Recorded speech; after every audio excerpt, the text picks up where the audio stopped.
It all starts and ends with a girl, too small and inadequate for that world of ash, tar, and coal where she was born.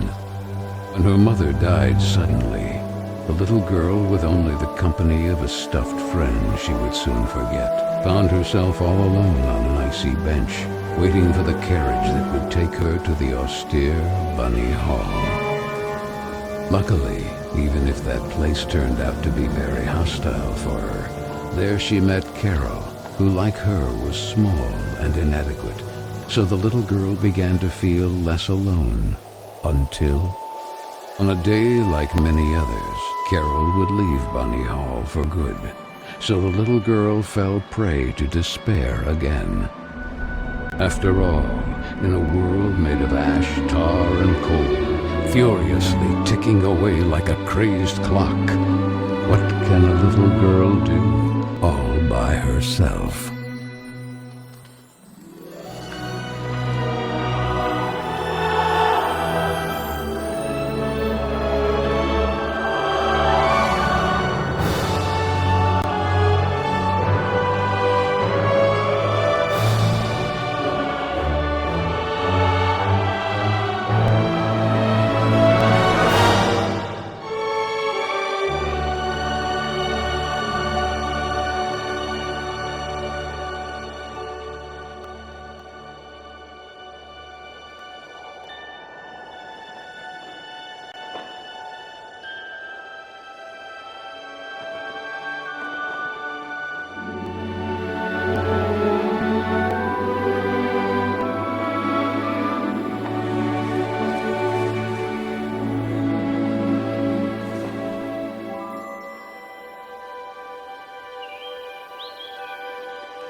Carole Simmons?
Are you speaking to me?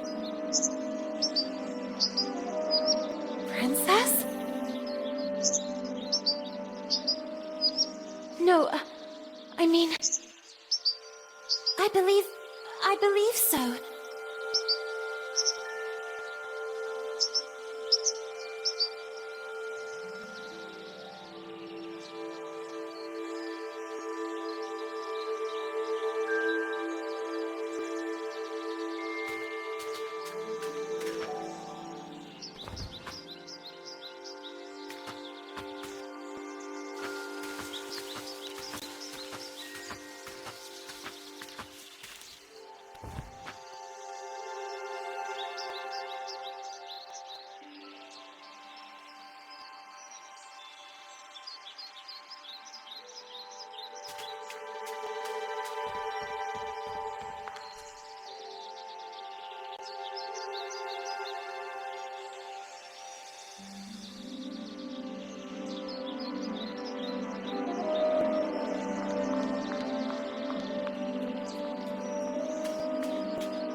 Oh, hello, little bunny. That letter is mine. Could you...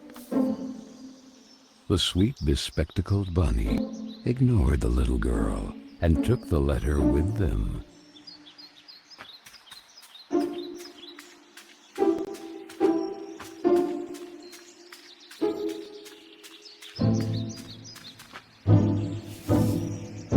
I beg you, would you be so kind as to give it back to me? The little girl began to get impatient.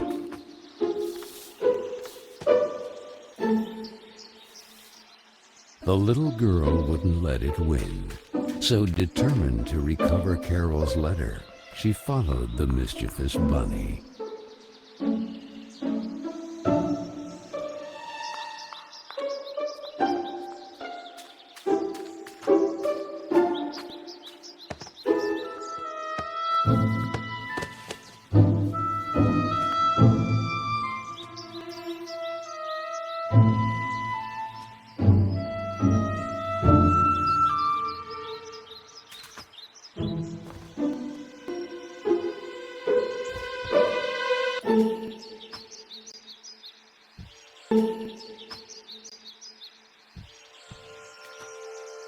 What place is this?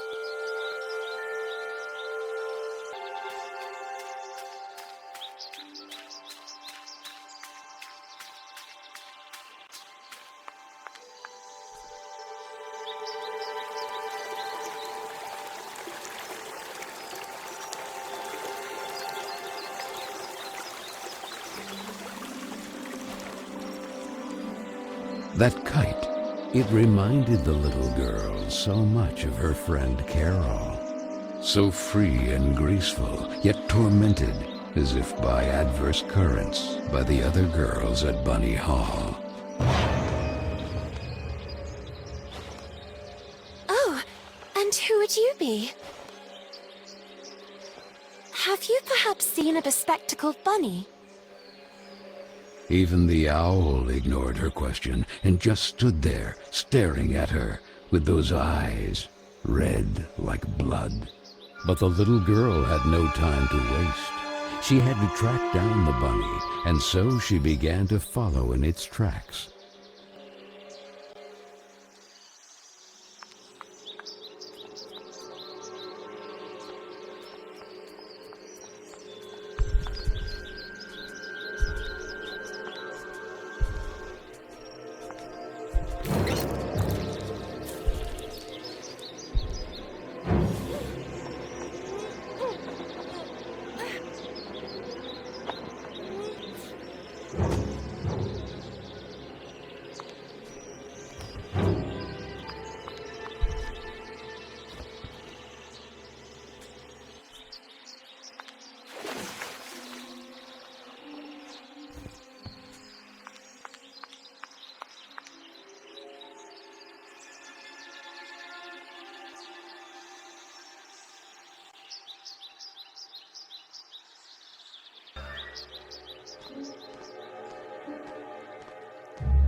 And the girl, filled with a chilling sensation she could not explain, dove into the water.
girl fell, and fell once again.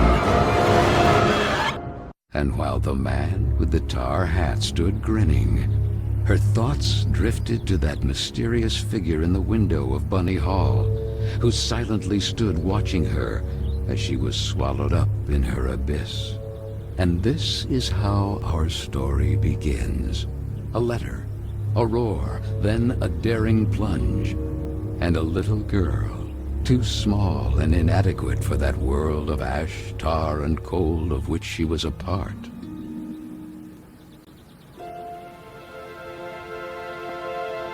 Miss Benton, I am pleased to note that my voice is so soft that it encourages restful sleep in class.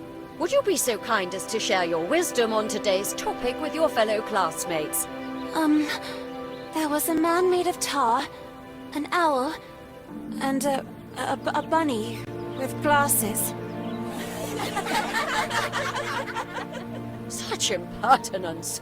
Home Economics, Ladies' Etiquette, Chapter 9. Be always beautiful, perfumed, and impeccable.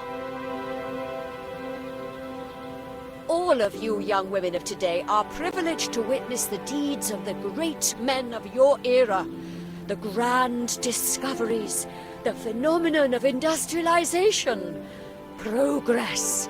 Soon you will be wives and then mothers of great men who will go down in history. And you, Miss Benton, make fun of it. This establishment, too, if events continue to transpire as hoped, will undergo important developments, and you will be the first to benefit from them. Why, ladies? A portion of Bunny Hall was conceded to a corporate collective in order to form a small branch, thereby taking advantage of the area's greatest resource, rabbits. This will not only bring new luster to the estate in this region, but also new jobs. Very good, Miss Vicky Trout.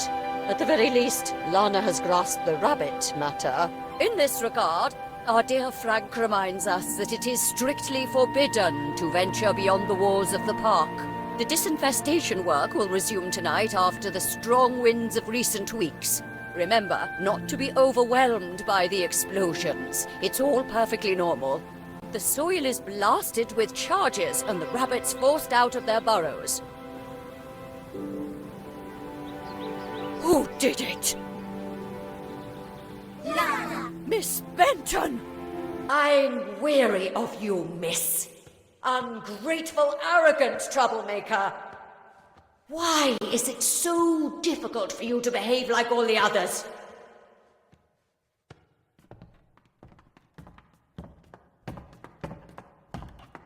The clock is ticking furiously, and you are a woman now. Therefore, it is high time you learn to behave like one, or accept the consequences of your ridiculous transgressions. You will help Miss Mildred with the chores. When you are done, ring the bell, and you will be allowed to return to your accommodation. But until then, don't even dream of leaving this place. This, for the little girl, was now the norm, targeted by Vicky and the other girls, or simply scolded by the matrons of Bunny Hall, like Miss Hinman and her nauseating perfume. She constantly repeated herself sadly, "No, I don't want to grow up. I don't want time to flow furiously anymore. It would have been so nice instead to be able to take it back to when Carole was still there." It would be better to shed some light. Who's there?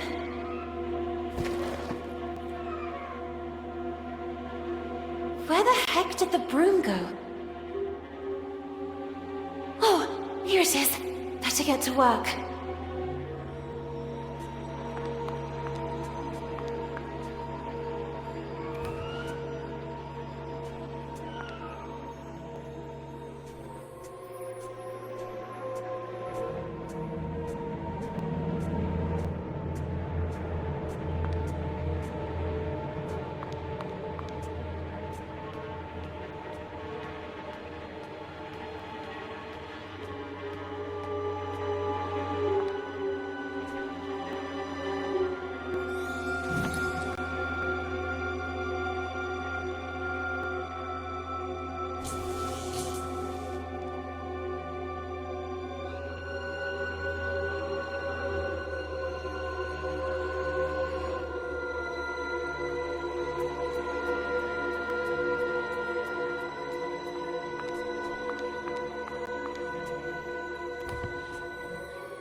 you, but in a dream.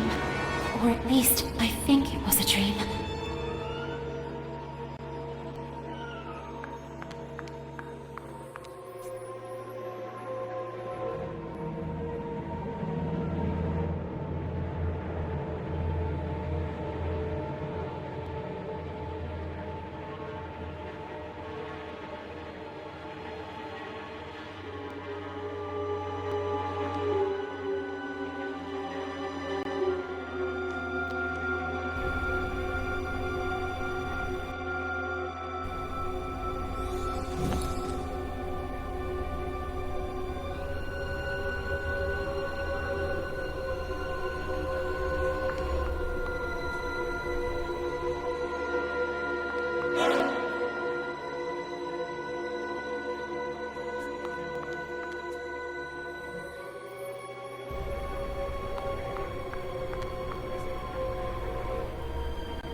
And this?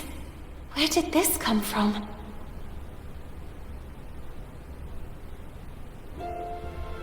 It looks like an old mailbox.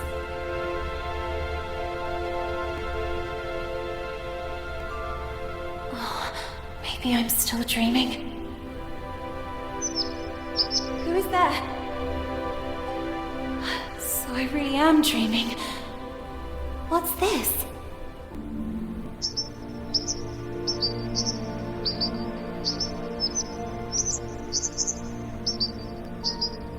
Carola?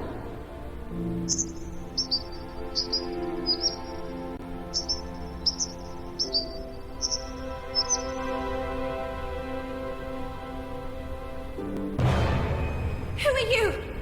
Stop!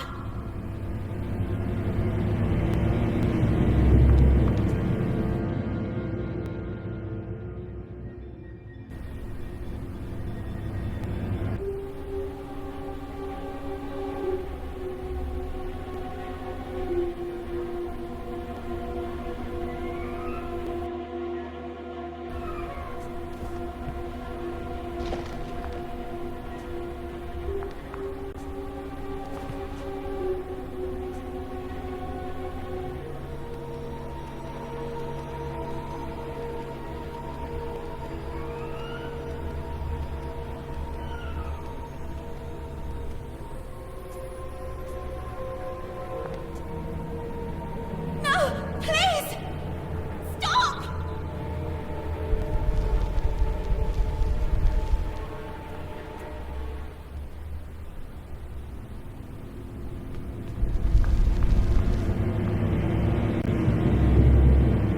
Strange things are happening down here.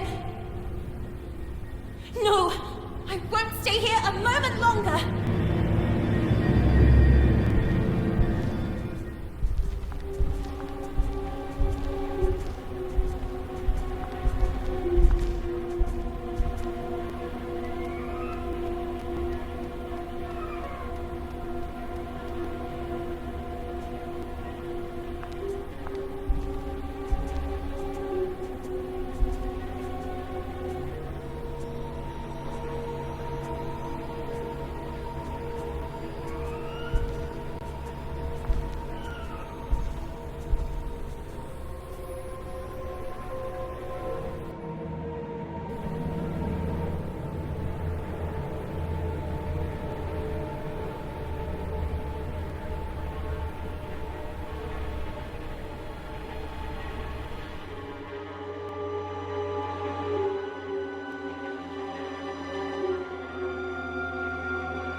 That alone is not enough. Some bait to attract the owl is needed.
You call this cleaning? It's a pigsty. Miss Hinman was clear. You will spend the rest of the day here. And speaking of which, here's your lunch, miss. No! Wait! I did everything I could! It's not right. I won't spend another moment here. I have to find a way out.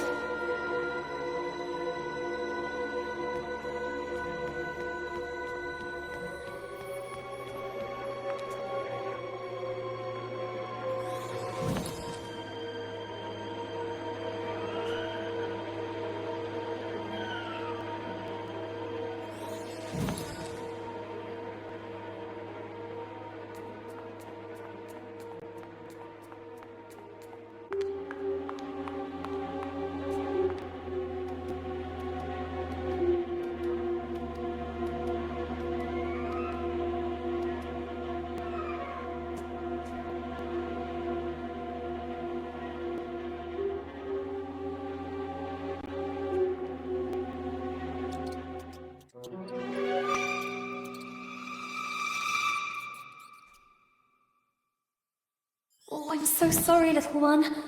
I promise I will let you go. I wonder if I could use it to attract that darn owl.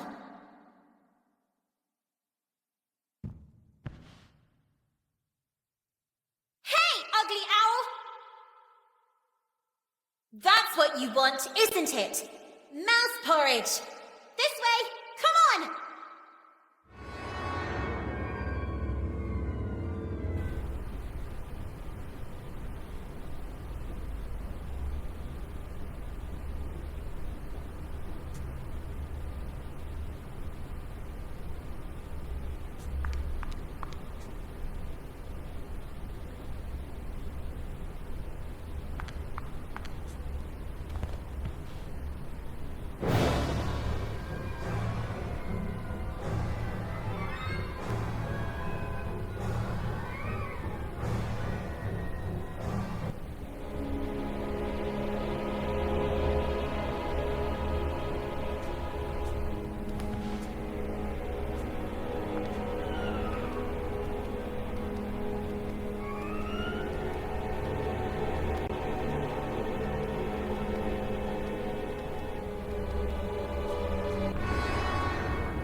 You have been a great help to me. Go. You're free.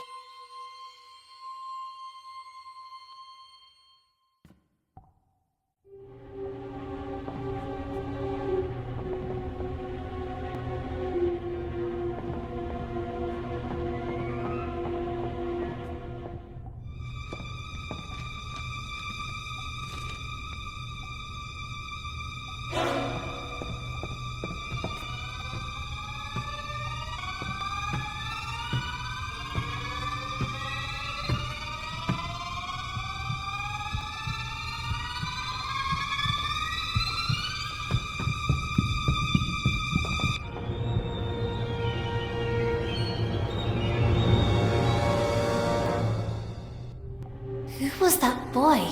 And what was he doing?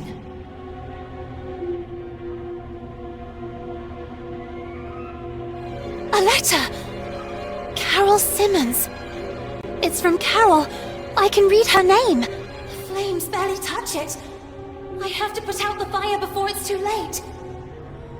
The little girl began to wonder if it had been that mysterious boy who threw it into the flames.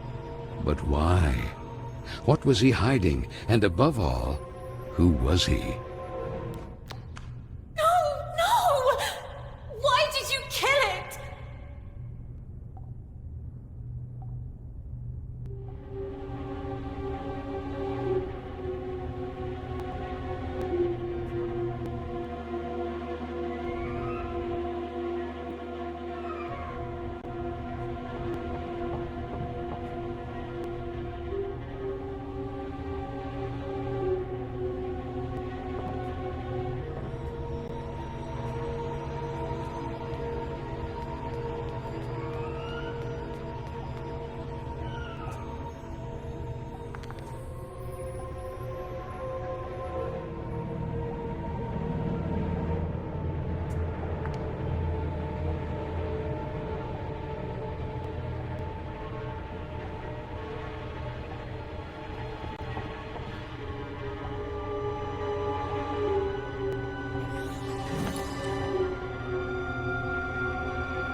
Doubts are as insidious as snakes, aren't they, little girl? Who's there?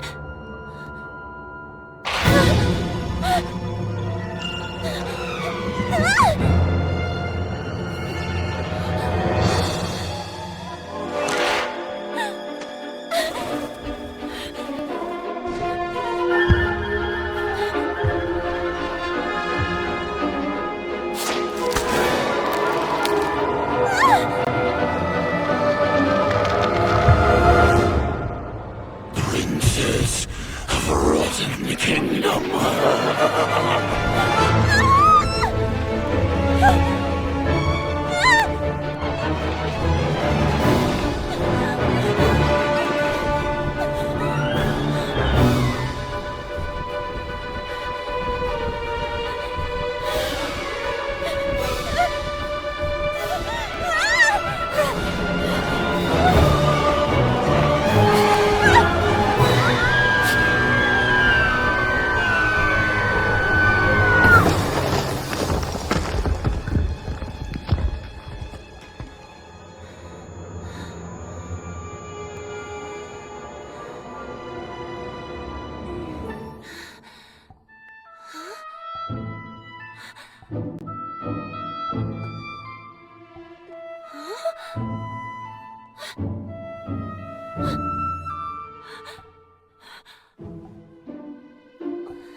And then the little girl, victim of some dark spell, regained consciousness in the attic of Bunny Hall. But this time it wasn't just a dream, and she was no longer human. Was it the work of that old man with the tar cylinder hat? Who was he? And why did he mean her such harm? Luckily, that nice gentleman in silver had rescued her. But what did all this have to do with her? And with Carole? Carole Simmons and that letter set on fire. Had she really run away? Then she looked around and remembered that place. The attic with the kitchen. All the girls were terrified of that place. But this time, Carole wouldn't be with her.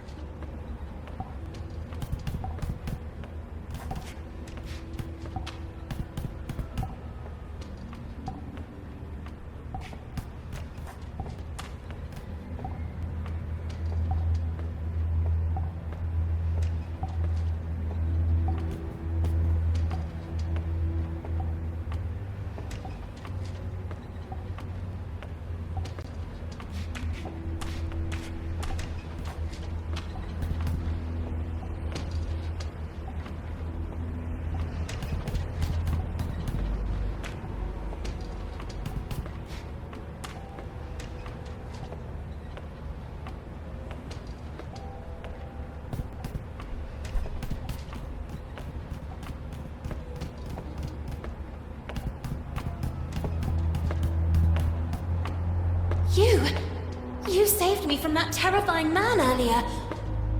But whatever happened to you? Where has your head gone? Our head, you say? What really worries me is having lost the umbrella. Head and umbrella not accounted for. How can I help you? For some reason I woke up like this. We remember you differently, actually. Did you get a perm? But who are you? Mr. Macy, guarding the kingdom of Carole. I am... Lana Benton, we know. The Princess of Carole. Prince... Carole? What's going on here? Without the head, there's little else we could do or tell you. Have you ever seen a headless body having a long conversation? To tell you the truth, I have never seen a headless body capable of carrying on any type of conversation. I'm powerless. Find the head. Something must certainly have happened to him. Oh, and don't forget the umbrella. By the way, I believe this is yours.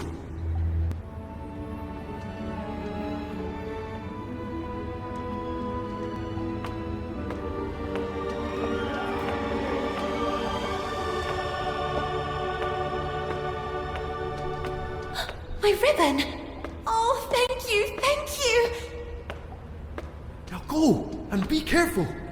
There is a risk that Mr. Kin's black tar has already begun to spread. Keen. So that is his name. Remember, the more power he gains, the weaker Carole becomes. And with it, All of us. So Lana, as frightened as she was confused, decided to accept the mission and find the head of the silver gentleman who had rescued her.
There he is! The head! Who did this? I'll get you out of here! Darn, it's locked! Miss Fisherin! Whatever happened to her? Could it be the black tar Mr. Basie was referring to?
was almost there. Just when I finally have the key. Where could he have ended up?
That place of dust and ash awakened sad memories in Lana. She and Carole grounded, old Mildred and her deafening, shrill voice. "The silver gentleman's umbrella," the little girl proclaimed. A voice rang out. I didn't have time to finish it, but then, as if by magic, because time knows how to repair lost and unfinished things,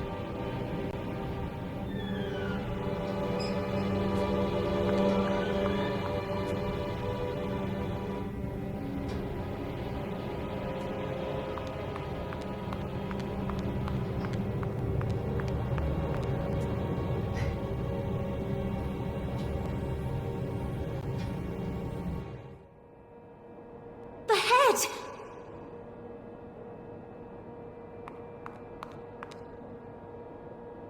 Oh, finally! I'm sorry I took all this time. Oh, that horrible owl again! Oh, it has the letter! Quick, we have to do something!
Lana, think.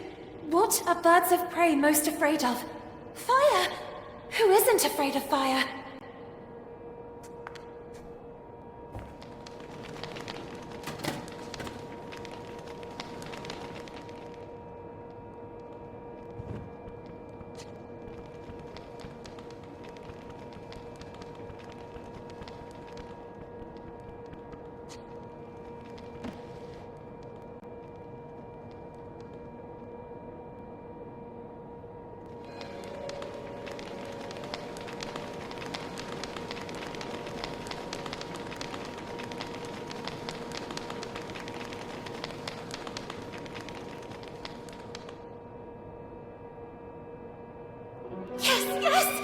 You did it!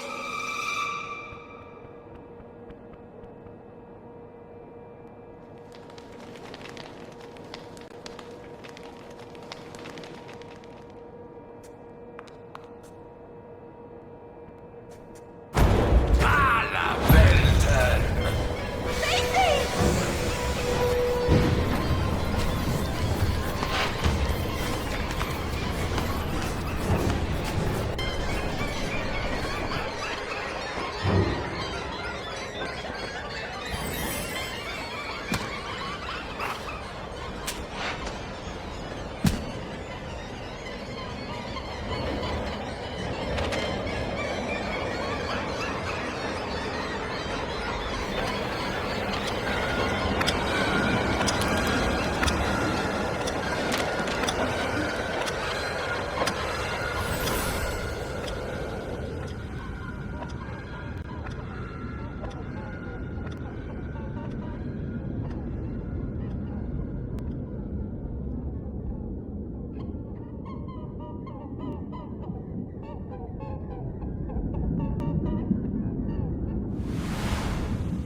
Was it perhaps a dream? She and Carole together again, until the little girl opened her eyes.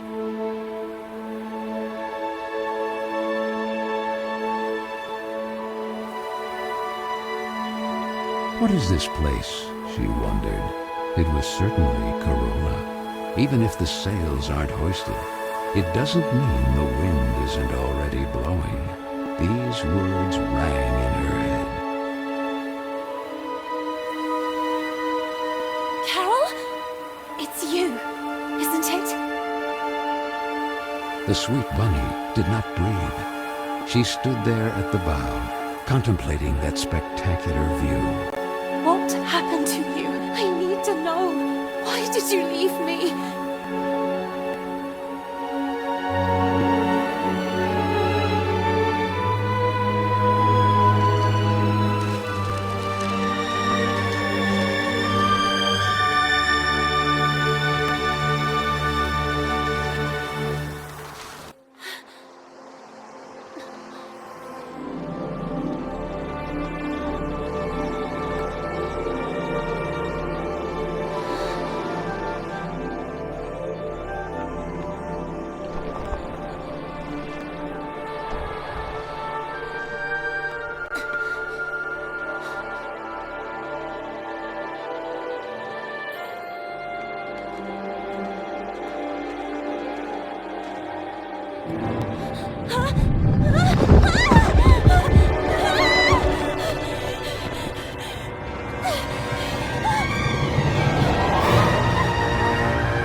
Are you trying to break your neck, Lana?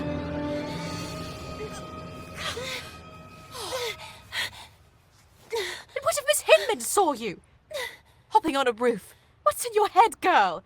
Don't tell me you were hiding from Vicky and the other girls again. If I catch them this time... Ugh! The loving Josephine, a real angel to the little girl. It can't go on like this, Lana. With you crossing the rooftops trying to escape them? And frankly... Huh? Carole, where did this letter come from? You need to show it to Miss Hinman right now. Sweet French, I decided to leave this place once and for all. Tonight, precisely 5 before midnight. That will be my cue for... The rest is practically unreadable. With love, Carole S. Well, that would only confirm the other girl's suspicions about Miss Carole's potential elopement. But don't you understand, Miss Hinman? If that was the case, what would be the point of burning this letter? It's already been several weeks since Carole left. And then, that mysterious boy. Oh, Frank, right on time. Do you have any news about this mysterious boy? Seen anyone shady hanging around Bunny Hall? The man shook his head. That was Frank, the handyman. The girls were terrified of him. That sinister squeak of his prosthetic leg was the reason they used to call him the Rust Man. He was there, fiddling with a poker right where I found the letter. Then he put something in his pocket, but I didn't see exactly what. I had to hide. You are shocked, little girl. But I'm sure of what I saw. We'll look into it with a fresh perspective. Now, it will be better for you to go and get some rest. But Miss Hinman... Go, my dear. Listen to what she tells you. You will talk about it more later. A loud roar pierced the rainy night. The little girl, all alone, calmed down by repeating to herself, "It's Frank and his extermination work.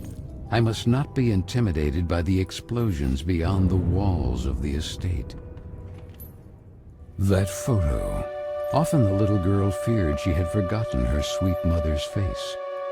Or maybe it was just a part of her that wanted to forget, due to the pain of that sad void left behind. When suddenly, that boy again. Hey, you! Wait!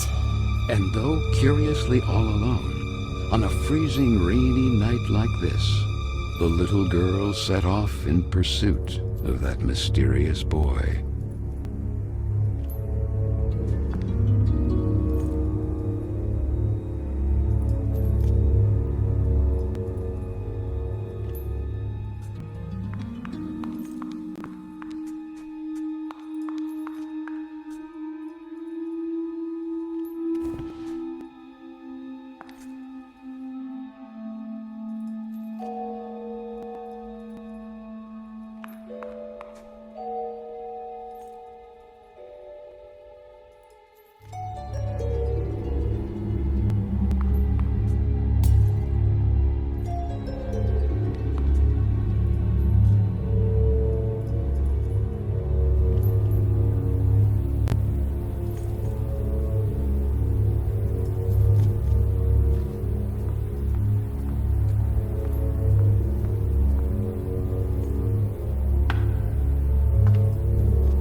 Sweet French, so the letter said.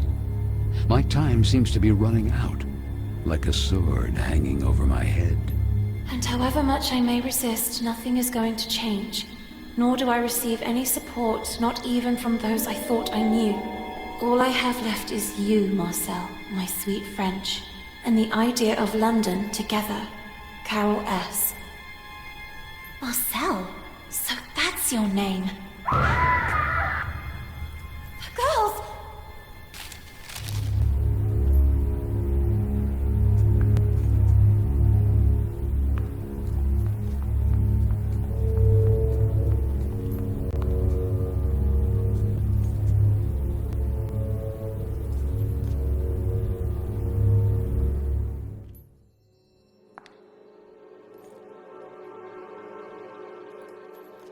Vicky?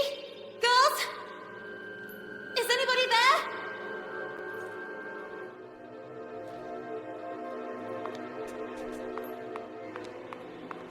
What's going on here? The beds are all empty. Where are the others?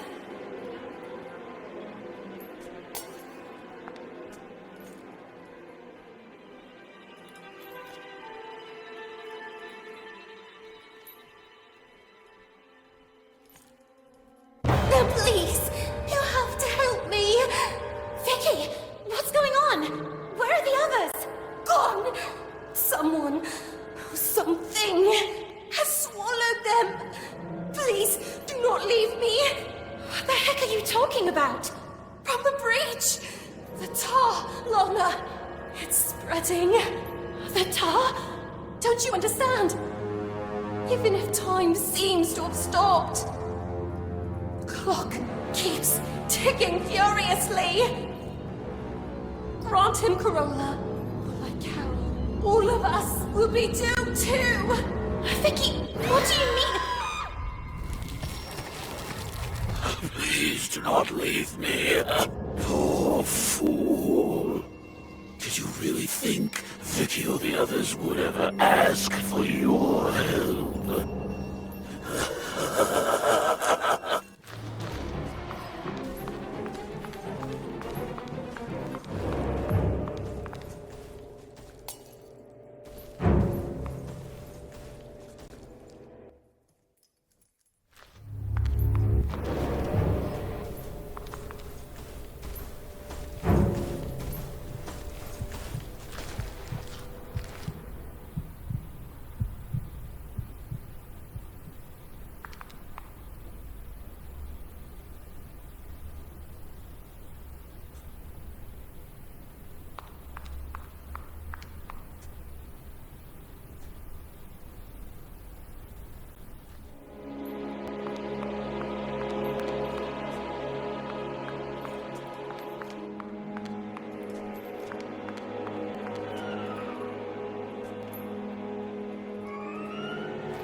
ribbon! Where's my ribbon?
Secured by a big combination lock. A tile is missing.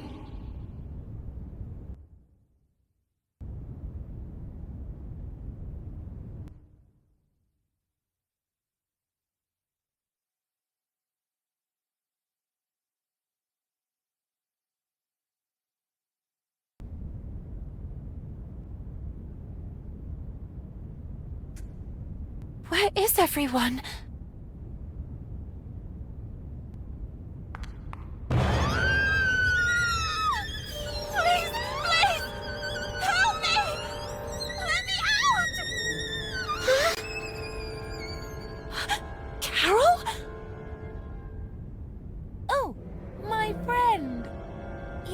run to hug your sweet Carole. Carole, but... What? Are you perhaps afraid of tripping and getting killed? Oh, poor little girl. The foolish princess of the forgotten kingdom of Carole. No one understands you. No one who really listens to you. Just there to point out that you are weird, wrong, different.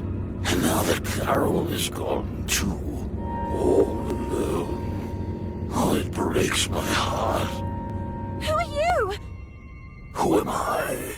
They call me many things. Mr. Keen, Altar Cylinder, Horrible Oblivion, and then my favorite, the Corrupter of Worlds. From the breach, the tar begins to spread, and sooner or later, Corona will be mine too. And what do I have to do with all this? It was you who evoked me. You make time stand still. Me? Perhaps in a vain attempt to bring things back as they were. Let time stop then. May it stop forever. No. It's not possible. Yes, princess. You fear that time passes. You're terrified of growing up. Nonetheless, while the disappointment, the clock continues to tick furiously, and only I can stop it forever, or even bring it back. And what do you want in return? Grant me Carole legitimately, and I will give you the gift you desire most of all. But the sooner you remember, the sooner you'll be able to make a decision. And who knows if it might not be your investigations. Carole, the French, the letters, the solution to this riddle, which will make you remember. Good morning. You don't plan to stay in bed all day, do you?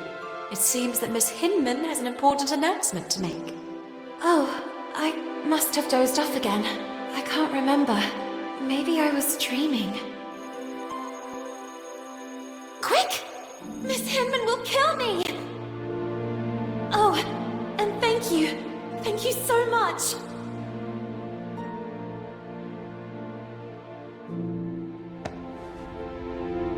Oh, be careful! And where did you jump out from? Oh, I'm mortified. I pray you can forgive me. On the contrary, I hope you will do this more often. What are two sad eyes doing on such a beautiful face? Oh, you mean it? Dawn, I have to go. Sorry for the delay, Miss Hinman. It's about time. Well, now that Miss Benton has also honored us with her presence, it is my duty to introduce you to the newest guest of Bunny Hall, Miss Dudley. Please. Good morning, everyone. My name is Amanda. I come from a place not too far from here. Yes, from the pigsty. Oink oink! Oink oink. Buck up, Miss Dudley. You can go to your seat. Manifesto for Women's Emancipation? No, please! That's mine! I beg you! It's because of rubbish like this that the world is falling apart. Women playing at being men.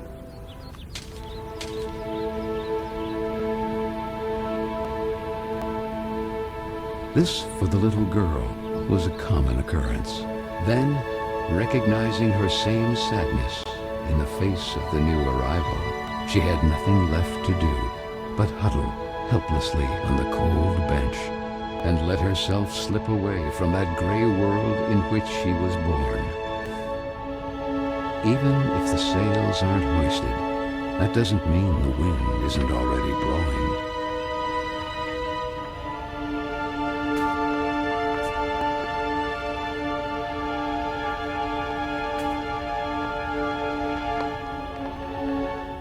What do you think happened to her? To whom? Stupid. To Carole. Oh well, she was a troublemaker. Right! My father always said not to trust her kind. But her disappearance doesn't worry you even a little. What if it happened to one of us? She could be frolicking who knows where. We all knew what her plans were. Well, maybe something happened to her then. Or maybe someone chopped her into tiny little pieces. Who knows? Maybe Frank? Oh God. The Rust Man.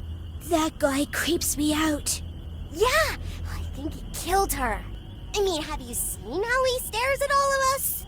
Without ever taking a breath. Oh, and that continuous heck, heck, heck.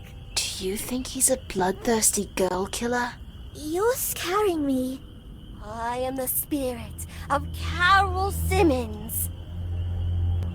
Lana told Miss Hinman that a guy secretly snuck into Bunny Hall.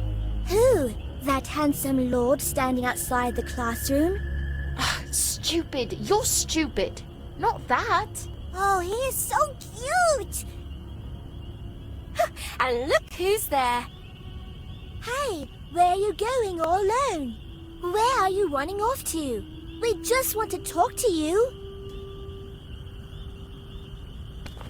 The little girl could only wonder who Vicky and the others had set out in pursuit of. And that letter. All she had to do was gather her courage and overcome that wall that stood between the estate and that forbidden territory.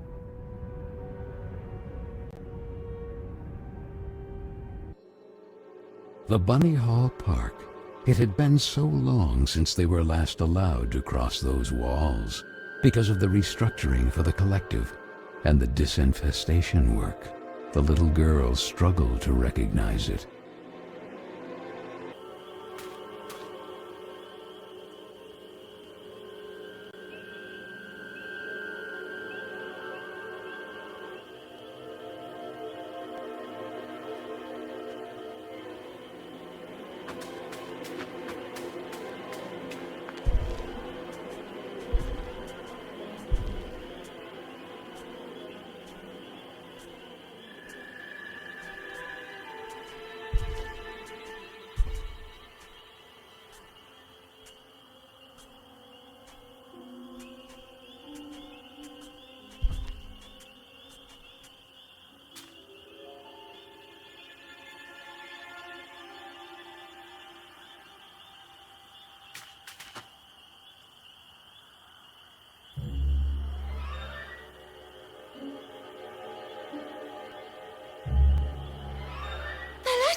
Girls, what are they doing up there?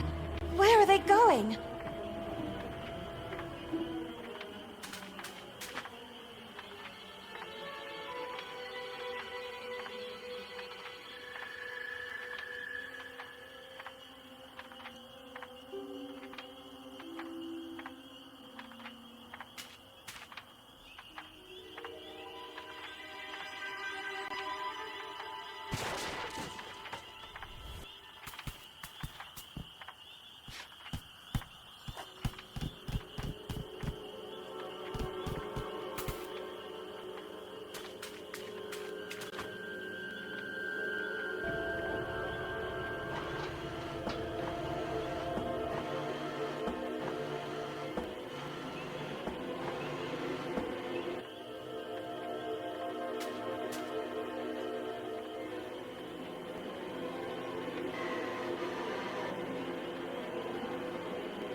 Not again!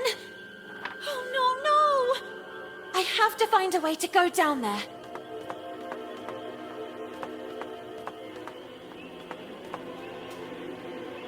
Easy, easy! Darn you lot! Easy, easy! You're creasing my suit! Oh, my head is spinning. Could it be dizziness? I believe this is yours. Yoo-hoo-hoo! All in one piece once more. You can say it loudly! I feel so hasta la vista, baby. Yet always ready for some fine English tea. At your service, princess. Please explain to me, what is going on here? I'm here to take you back to your kingdom, princess. But things have taken an unexpected turn. Mr. Kin, he learned of a breach. A passage from the mortal world to the kingdom of Carole. And that's where he wants to expand to, corrupting it. But what does all this have to do with me? Princess, you really don't remember? Since the two worlds are converging, you are the key. The only salvation for Carole, the pristine kingdom beyond the clouds. And I am your humble servant. But that's not possible. I'm just an ordinary girl. An ordinary one-of-a-kind girl. No, I'm just looking for a friend. Carole. I have to find her. I have the feeling that things didn't go the way everyone believes. The solution to the riddle. Keen mentioned some letters. I was just chasing one, but the wind. And it ended up down there. Then all this can only be connected to the breach. Oh, well, it seems we have a common goal. Recover the letters, close the breach, save Carole. And find Carole.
I need you to stand guard here, in front of the door. Should something happen to me, I've seen Carole reduced to a rabbit, and the same thing has already happened to me. But... I'll hurry. I'll retrieve the letter. I'll retune the radio frequency of the cableway and we'll get out of here. Promise me. At your service.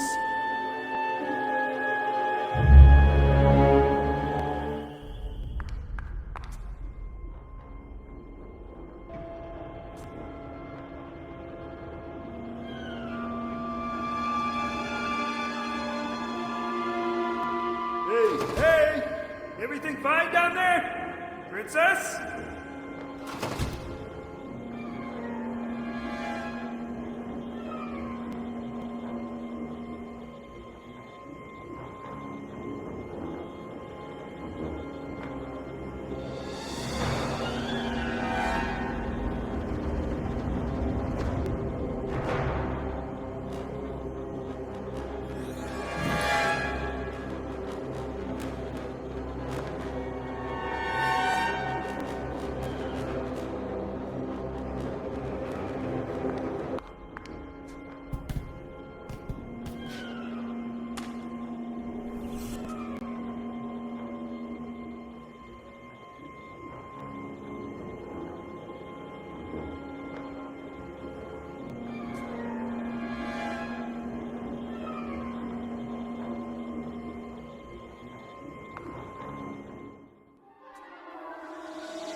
I did it!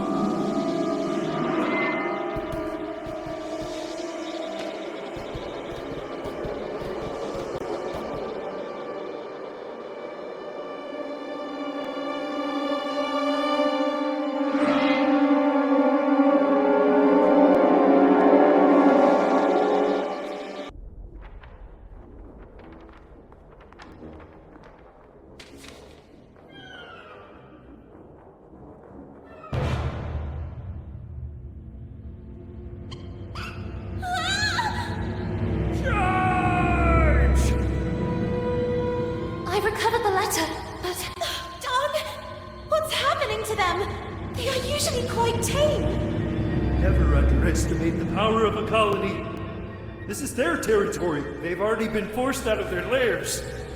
And Kin is taking advantage of that to turn them against us. So how do we get out of this? Don't you know how to fly? The more power Kin gains, the weaker I get. Then you can lower yourself with the bucket. Look! A crate goes there. Who knows? Maybe it will help open the safety lock. You take care of finding the crank while I deal with them.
sweet little girl. My dear Valeria, you, my darling, we must act now. The princess will be able to stop time, but you will certainly be able to give it a taste of her unpredictable mutability. Carole is one step away from becoming ours.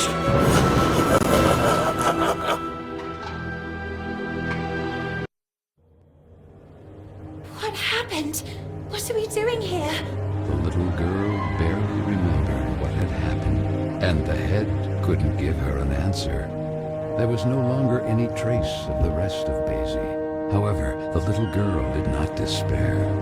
She was confident that, as had already happened, the head would soon find its way back to rejoin the rest of the body. Why do I feel like I'm reliving a moment I've already experienced?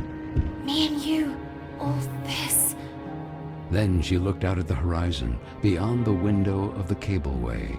What had once been the flowery park of Bunny Hall was now a pile of tar, ash, and coal. Poor little animals, forced out of their own lairs by the sound of drills and explosives. Carole, where are you, Carole? Then she remembered the letter. It was a page from Moby Dick, my sweet Carole. Learning how closely you hold Melville's work to your heart, I offer you this page from Moby Dick. Do you ever wonder if you are the menacing whale that freely sails the waters in search of new destinations, terror of the seven seas, yet man's designated prey, or the unstoppable Captain Ahab in the eternal search for that whale, moved to revenge for the leg torn off of him? Your dear French, Marcel. Marcel, you again. The little girl remained there, absorbed in her thoughts. Moby Dick. How many times had she and Carole read it, and even quoted it? Or like that night in the library. Don, Lana, we need to be quiet.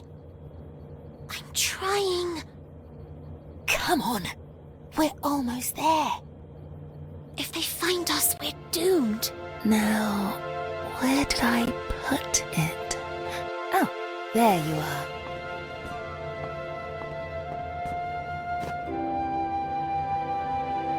Moby Dick? Again? Aren't you tired of reading that yet?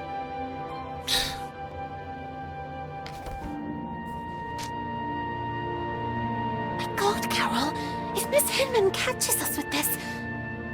Do you want to read it or not? Let us defend our ground, men. Is this how you control your women? Oh, wow. Should we celebrate? Why are you so impatient? Oh, do you really not see? See what? The umpteenth group of rowdy ladies in handcuffs, and the press inviting men to lock us in the house? When things don't go the way we want, try to see them from another perspective. Oh yeah? Which one? Do you really think all pirates wore eye patches to cover what they didn't want to show? A bad eye, for example, or to better discern what they really wanted to see? Where did you hear that one? Okay, I made it up. But it doesn't make any difference anyway. Take Ahab, for example. But Ahab was missing a leg, not an eye, and he wasn't even a pirate. The point is... Ugh! Do what I'm doing. Put a hand on your face. Carole... Lana.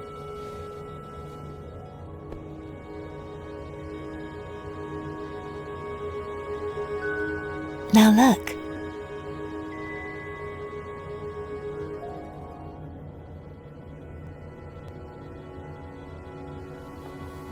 Let your voice be heard, girls! Things are going to change, Lana.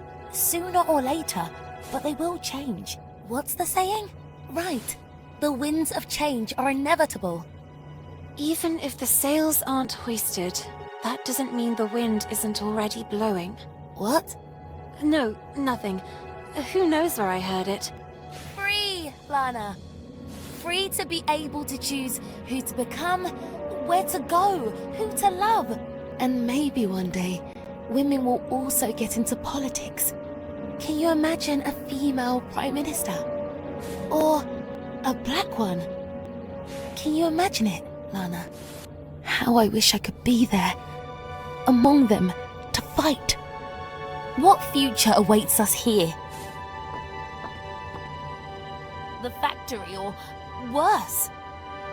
Forced to marry someone we don't even know. Unable to choose freely. Caged. Do you want to leave? Carole? No. Of course not. You and I will never be apart.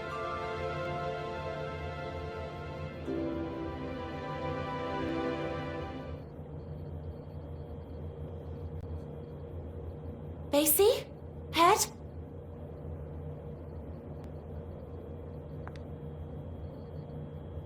Where did Vicky and the others go? I wonder who they were chasing.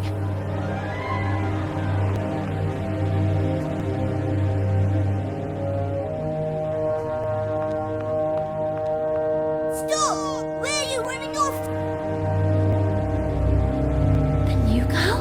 Amanda?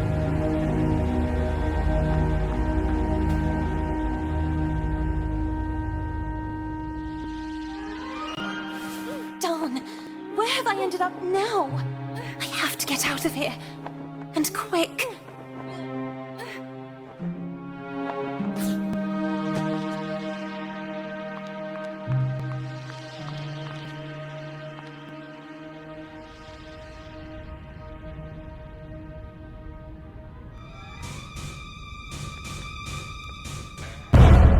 What were you doing locked in there? It was the girls, wasn't it? Emmeline Pankhurst, suffragette movement activist. It's my stuff! Oh, look at that! What a couple! The rabbit and the pig. Oh, what's the matter, pig? You really didn't like your new house? Oh, was it too tight for you?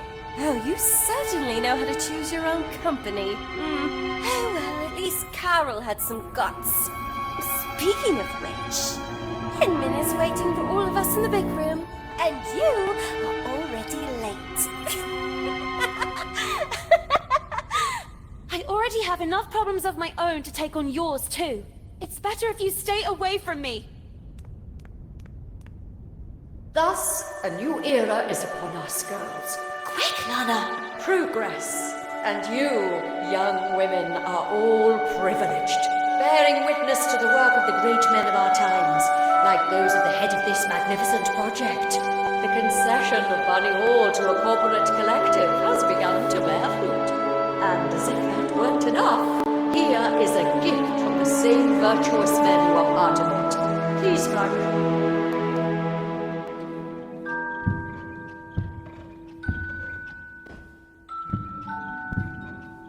And what is it that young ladies today want more than anything else? If not to please a wealthy suitor by demonstrating the best, most graceful dance moves.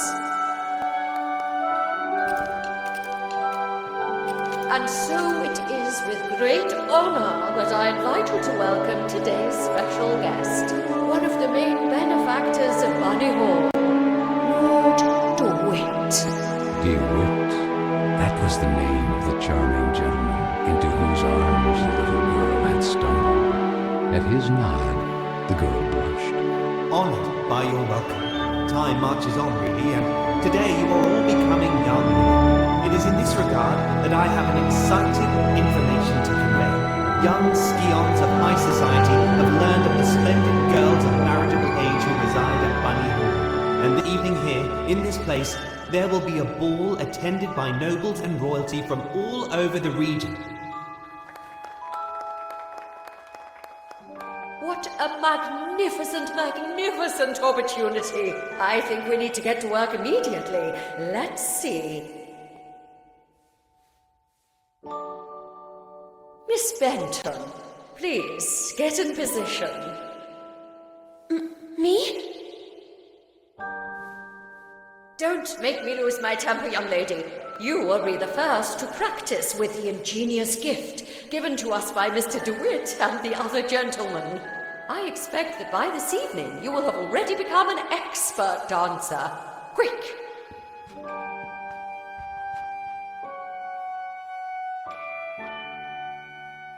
Miss Benton, pay attention. The dance is divided into 2 phases. During the first phase, your goal will be to replicate your partner's moves in time. This is a token. Each token reveals a dance move and the corresponding button to perform it. There are 4 moves in all. This is the action area defined by 2 markers. These limit the maximum execution time for each move. When a token lands inside, the move and corresponding button will be revealed. If the move is correctly executed at the exact moment token lands in the center of the action area, you will get the maximum guaranteed score. Perfect timing is important, miss. Performing a move correctly but too early or late will award fewer points. Mind yourself, performing a different action from the one suggested by the token, or performing the correct one significantly late, will give you a penalty in the final score. Perform all the actions correctly in a timely fashion to get a high score, and therefore be able to move on to the second phase. Let's see what you can do, Miss Benton. Take your places. Let the dance begin.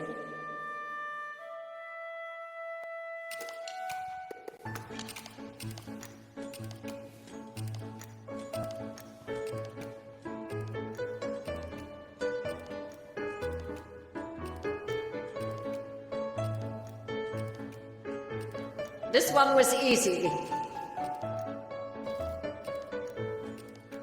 Not bad, miss. Really not bad. Very good.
Well, it is customary that once the ice has been broken, you move on to a second phase in the dance.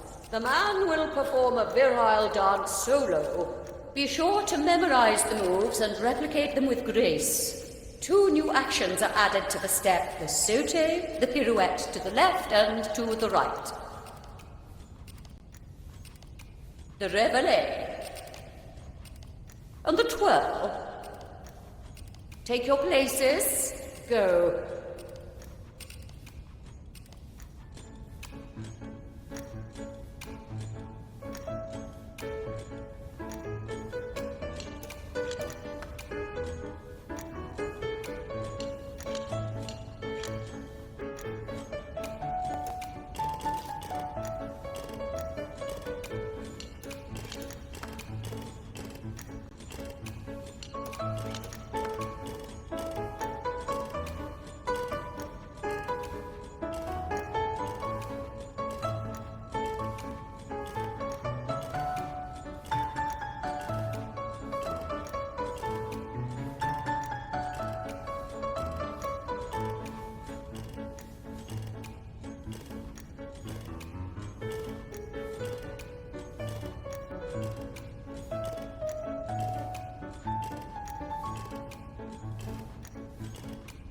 I'm proud of you. Impeccable execution. You... Oh, I'm sorry, I'm really sorry. Miss Benton! Come back immediately! Miss Hinman. Miss? I beg you, aren't you being a little too harsh on her? It's clear she doesn't exactly correspond to your ideal of a young woman. However, there is potential in that girl, and it's up to you as her tutor to know how to guide her. Where did she go? The tender child asked herself. So, armed with courage, she ran towards that curious girl. Don, where did he go? Basie, that boy, Marcel, the French. He's the one I saw fiddling with Carole's letter in the basement. He might have something to do with all this. He seems to be racing to get to the letters before us to destroy them. Perhaps to cover up the evidence of his correspondence with Carole. We can't let him escape. But you, how do you manage without... It would take a miracle. And indeed, the one who came to the aid of the little girl and the nice silver gentleman was truly a miracle. Was it the work of a guardian angel, or of some magical deity who assisted them from the kingdom of Carole? She couldn't answer her own question, yet the little girl was so grateful to them. Quick, let's get to work.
How did I end up here?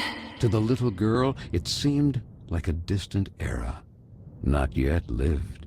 A strange quirk of time, a time with the stench of black tar and the smoking color of ash.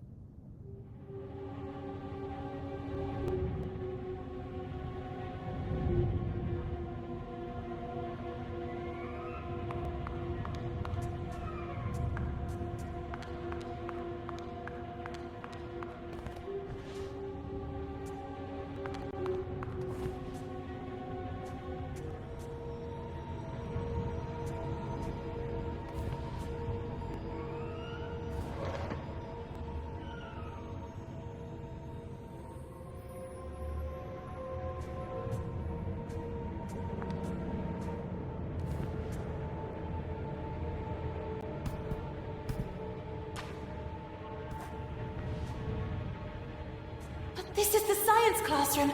I'm sure of it. Whatever happened to this place?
The clock!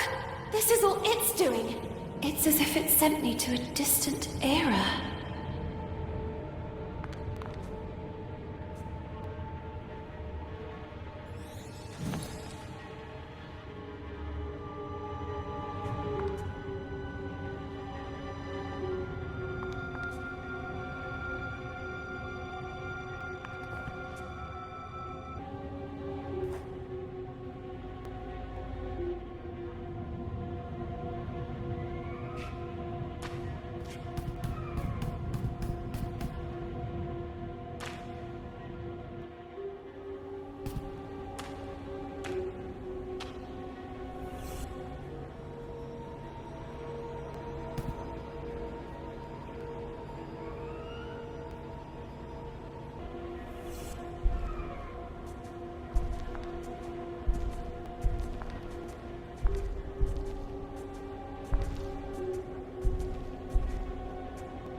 I've done it? Yes, I did it! But wait a minute. The little girl didn't know how to explain it, but she immediately realized that this couldn't be her time, but a distant era already lived. A strange quirk of time. The place had yellowed breath, like inked paper, and the dark color of virgin leather.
That's Miss Fisheran's test. She wasn't lying. It really had been hidden from her. And so the little girl learned that, like her, Miss Fisherin had once been young too, and who, just like her, had suffered the abuse of mocking peers. Quick, the ladder!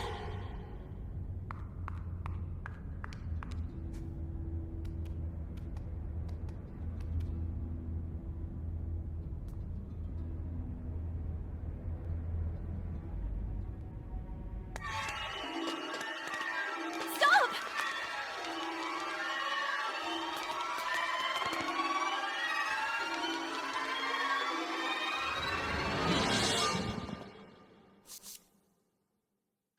You?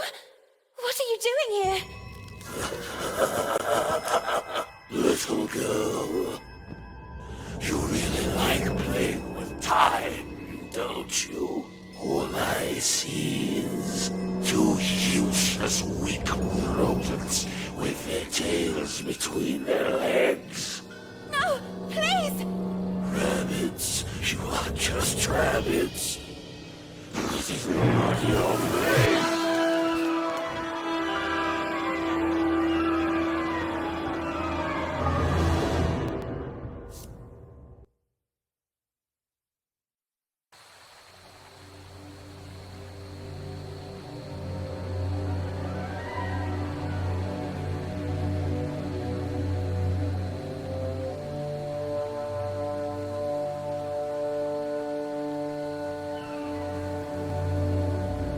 Back off!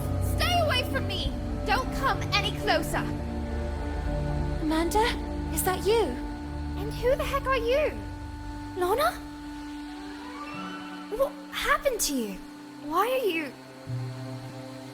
Why do you have... Where's your... We are small and covered in soft fur. What is this witchcraft? And where's my book? Ah, darn! My book! I had it with me! What have you done to me? Hey, it's not my fault. That old man was after you! I was there just by chance! I told you to stay away from me. And what do I do now? I want to be myself again! Darn, Amanda. Don't you have a ribbon with you or something like that? Does this seem like the right time to discuss hairstyles? Will you shut up and listen to me for a second? No, no, and no! I won't let you silence me too. You dragged me into all this, and now you're going to get me out of it. It's happened to me before. Actually, it's happening to the others too. I think you need... I don't know what to call it. A pin, a kick. Something to remind you of who you were. That allows you to become human again. In my case, it's a ribbon. What the heck are you talking about? Okay, well, give me a demonstration. Who knows? It might give me an idea. I can't. Mine just got destroyed. Of course it did. It's obvious. I had no doubt. Look, I'm going back to Bunny Hole. You decide for yourself. I'll talk to Miss Hinman about it and... Or maybe I'll stay here. Nice and behaved. Do you really think Hinman would believe you? As busy as she is with tonight's dance more than ever. Then maybe it's better this way. I don't want to go back to Bunny Hole. I don't want to go anywhere. I'm tired of Vicky and the others. But the world is full of Vickies. Maybe this is my place. Maybe it has always been.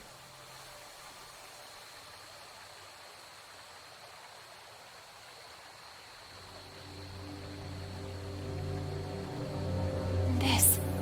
Where did you find it? I grabbed her by the hair. I realized it was important. I remember that day. Miss Hinman organized a reading workshop. Guests from outside even came. Carole chose a passage from Moby Dick. But don't you understand? It all started when Carole disappeared. And now, who would this Carole be? It was at that precise moment that the breach must have opened. I knew the letters or this photo would give us the answers. It's as if Carole wanted to send us a signal. I'm starting to not follow you. He is the answer. The tear in the photo? The breach? He is responsible. Marcel! If we find him, we'll find Carole. And all this could finally end. Even if the sails aren't hoisted, that doesn't mean the wind isn't already blowing. We have to go back to Bunny Hall. But how? Ahoy! Real pirates never give up.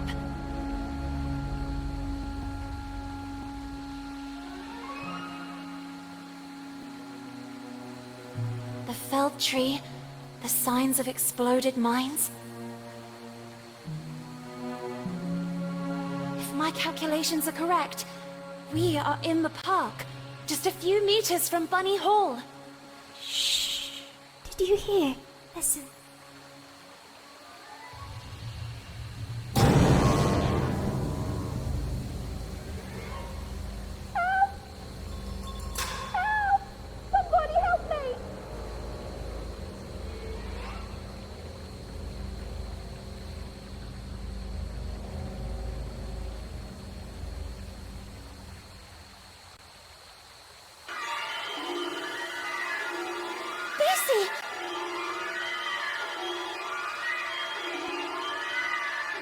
Where did you end up? Do something! Please help her! We have to follow Frank! Let's keep our distance.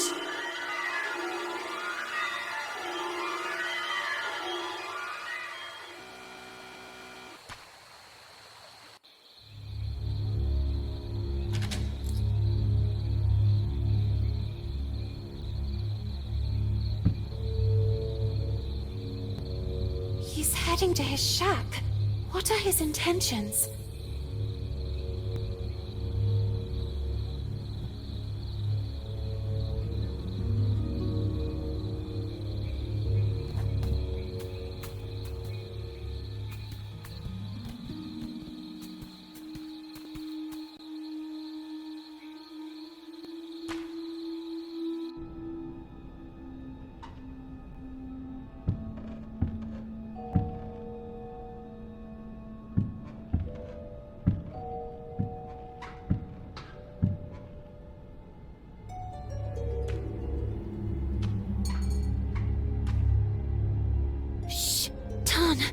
What's that?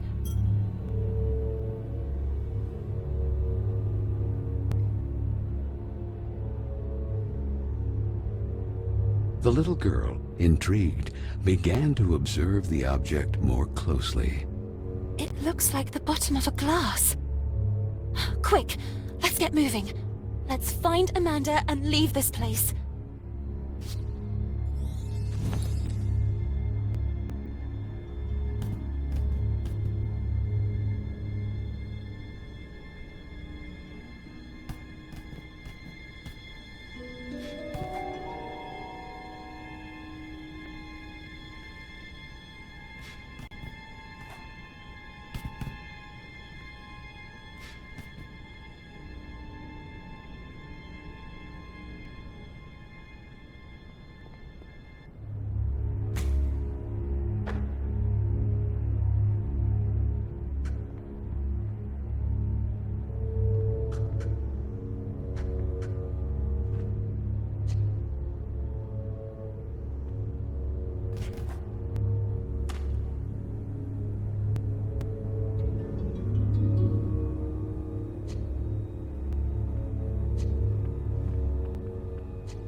The little girl was shaken by uncontrollable shivers.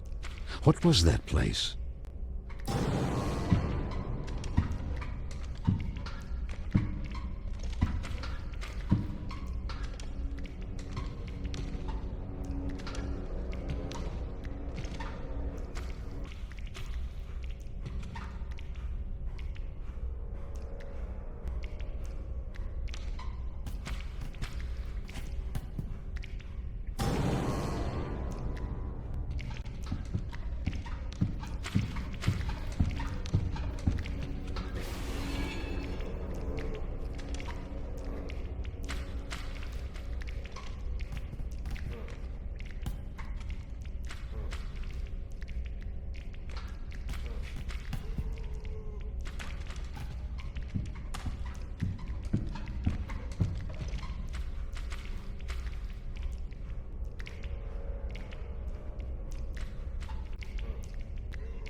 Amanda?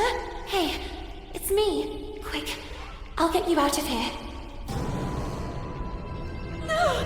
Amanda! No, you too! The little girl collapsed at the sight of her sweet friend, now corrupted by tar. Kin was gaining great power, relentlessly widening the breach to Carole.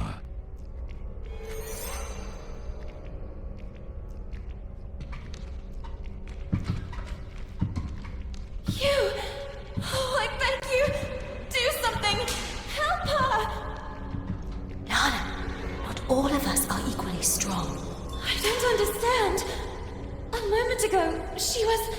Come on, I'll take you back to the dormitory. But... And Amanda? It's not too late, right? And me? My ribbon got destroyed. Will I also transform like her? I'll see what I can do. Come on now. We better go.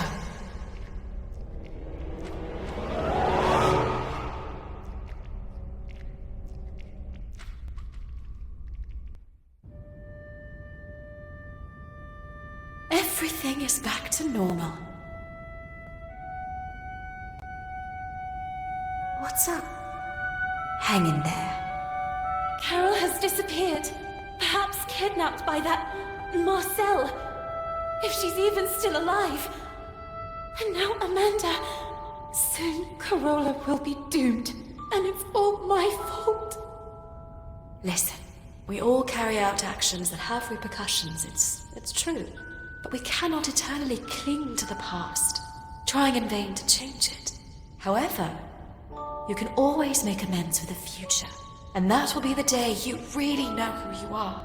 And it won't be a place or a person you loved that will remind you.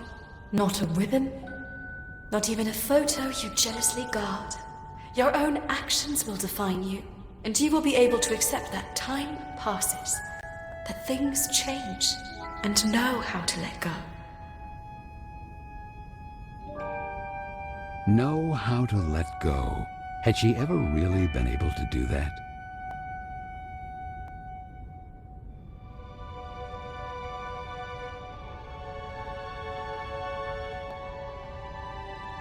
What's this? Who is he? It was there, on your desk. You lied to me. You and I will never leave each other. Listen, No! Would you really have left me here and run away with some random pen pal? I was thinking about when would be the most appropriate time to talk to you about it. Oh, yes? And when were you planning to do it? Let me finish. They have already arranged my transfer. They will send me to some house, who knows where, as a lady in waiting. So I said to myself, before it's too late, take your things and run. Leaving everything behind? I had no alternative. Not today, not yet, not in this time. To them, we are just things. And I should just let you go. Even if I stayed, I would still be taken away. Did you really think we would stay here forever, spending afternoons in the park, or what's left of it? Flying a kite, or reading Moby Dick again? We are not kids anymore, Lana. Time flows. Come with me. Let's go together. When things don't go the way we want, try to see them from another perspective. No, not this time. There is no perspective that can change what I see.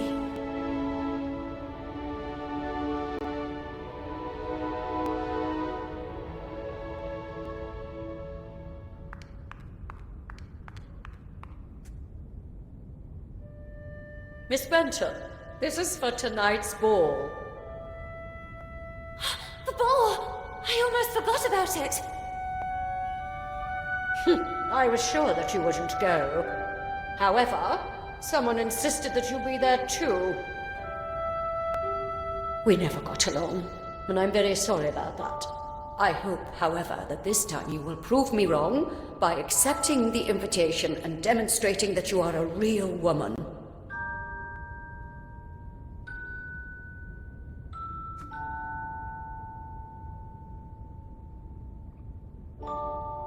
Lord DeWitt. You don't really want to go there, do you? Maybe Hinman is right. It's time I acted like a real lady. Oh, yes. And maybe you too will start bathing in perfume like that one. Real. You are real when you are the faithful reflection of your own desires. And this is not what you really want. Since when do I have the right to fulfill my true desires? To decide for myself? What about everything else? Amanda? Carole? It's good that I'm learning to let go. And Carola? Look at me! What can a little girl do all alone? I have to let time take its course again. I am not the person you will need. I am not a princess of any kingdom. Carola is not my home. This is my place, and Keen has already won. So, you have decided not to return? I thought you were unique. Instead, you're exactly like the others.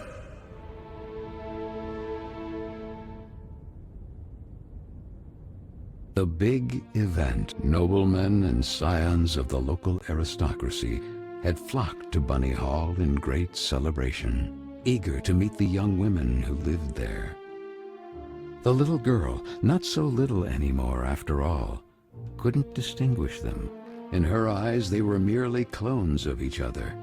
She couldn't explain it, but she understood that perhaps until that day she had been blind. And while her peers were engaged in pleasantries with wealthy suitors, the little girl decided to track down Lord DeWitt.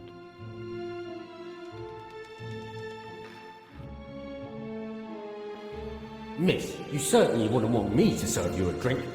In any case, drinks are for the exclusive use of players in possession of chips.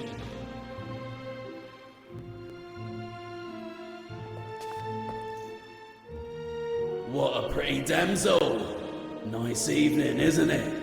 Would you allow me this dance? Me? Sorry, I have to pass. Come on, don't be shy. No, it's just... I'm looking for my knight. Don't concern yourself too much, miss. Your knight can only be in the VIP lounge or gambling his title at the gaming table. So he certainly wouldn't be upset if I steal you just long enough for a dance. Let's do this way. If you prove to me that you're up to it, I'll let you pass. Otherwise, you will owe me another dance. Okay. Shall we? Let's get the dance rolling.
Miss. Not bad. You're doing great. But I was too kind to you. Let's see if it was just luck.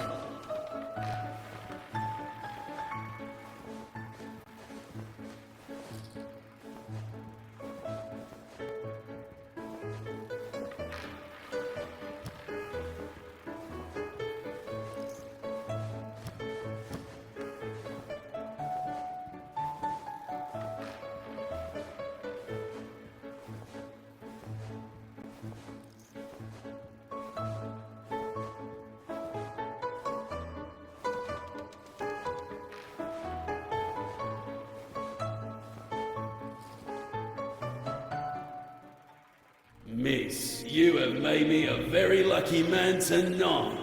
But a deal's a deal. Please go ahead and join your knight. Don't hesitate to stop by and say hello from time to time. Feel free to ask me anything you need. Anything.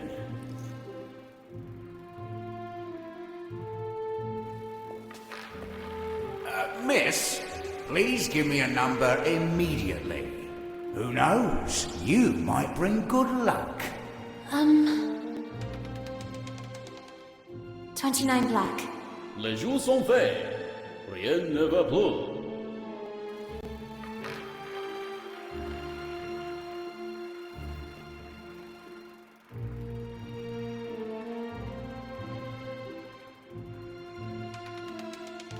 One red.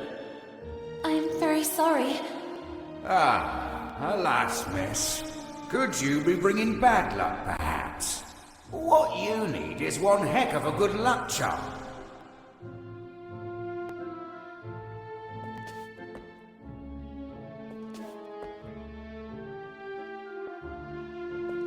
Sir? Sir, is everything okay? The gentleman in red did not answer her. Then the little girl noticed that a brass key was protruding from the man's pocket.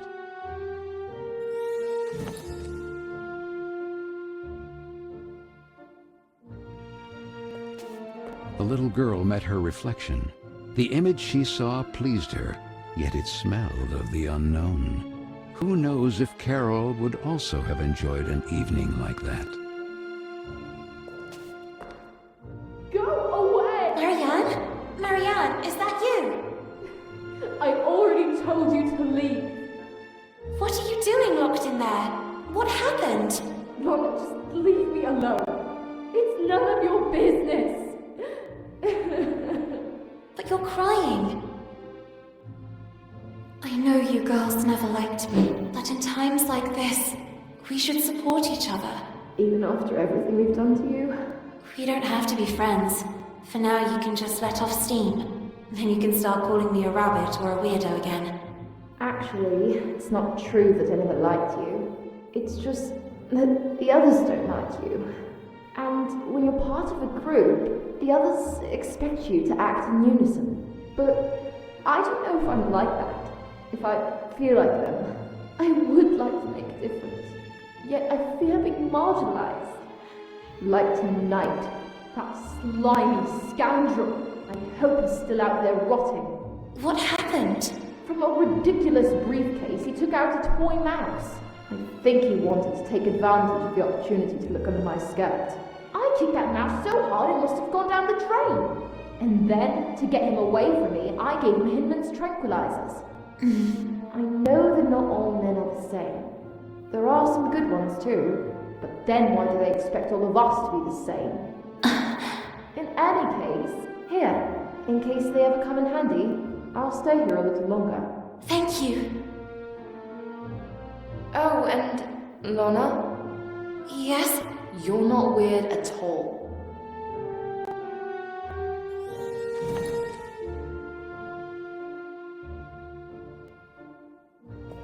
It's really true. At the bottom of the drain is a toy mouse. I would need something for leverage to get it out of there.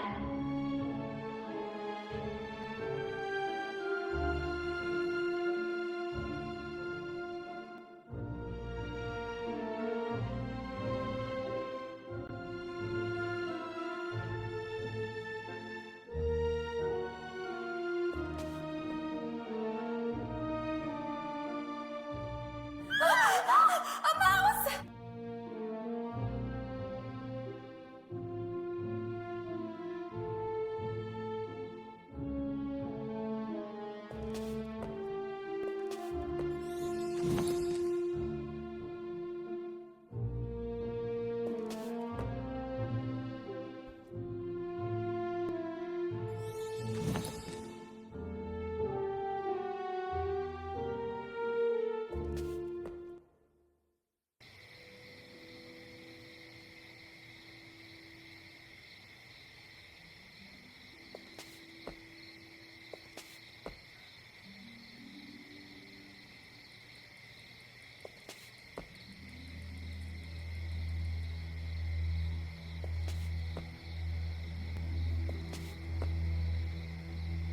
Miss Fisherin!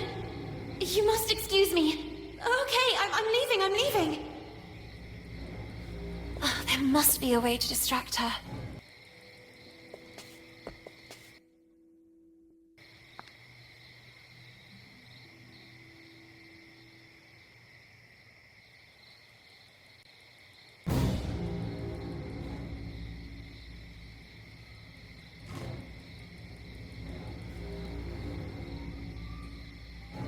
All clear.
Miss, where do you think you're going? Well, I was looking for my knight of this evening, Lord DeWitt. That scoundrel DeWitt. He will certainly be in the VIP lounge. But, well, do you see this? Access is only permitted to holders of this pass, and I happen to be one of the few to have it. Do you want to know why, miss? I'm surprised you didn't get there on your own. Are you perhaps a little dumb? I'm a great seducer, among the most renowned in the country. I even bewitched Queen Victoria with my virile movements and dance. Oh, yes, I see. What? Don't you believe me? Perhaps you wish a demonstration. Let's see if you can keep up. Get in position, miss.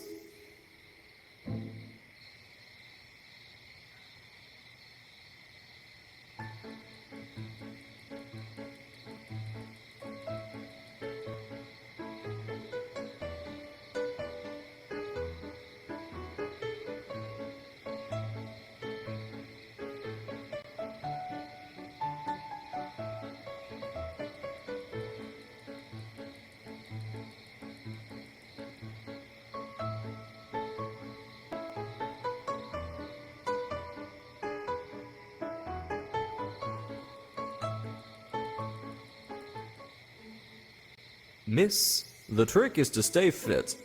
I don't drink that concoction of punch that others ingest. I always dilute everything with juice filled with vitamin C. And a nice slice of lemon. Now, go get me something to drink. Unless you want me to humiliate you for the umpteenth time. Oh, darn. That VIP lounge pass. There must be a way to get hold of it.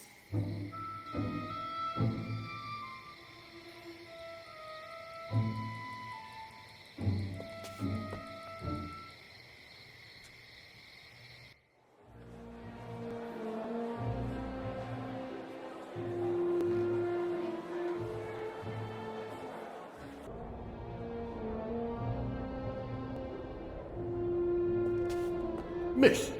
Yes, talking to you I am. Where to go, you believe? Huh? I have to meet Lord DeWitt. I think it is... This is the VIP lounge. Enter only for those with the right pass. If you don't have the passing, I can't let you pass. I mean, if you don't have to leave, I can't pass. Ah, damnation. If you don't pass with the pass, I can't pass over your pass without pass. I think I understand. In short, you need the pass.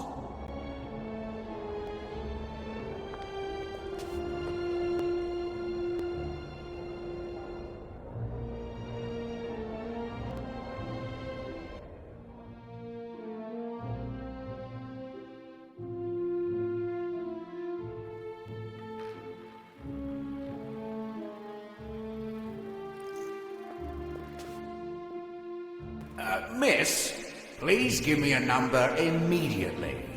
Who knows? You might bring good luck. 19 red. Les jours sont faits. Rien ne va plus.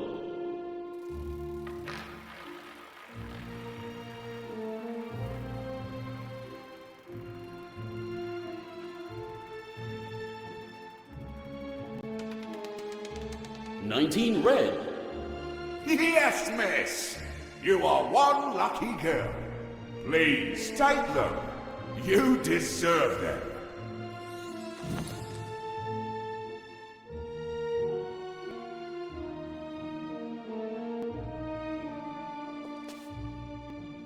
Here, take them. All right. But I've always thought that alcohol isn't good for you ladies. It makes you all flirtatious.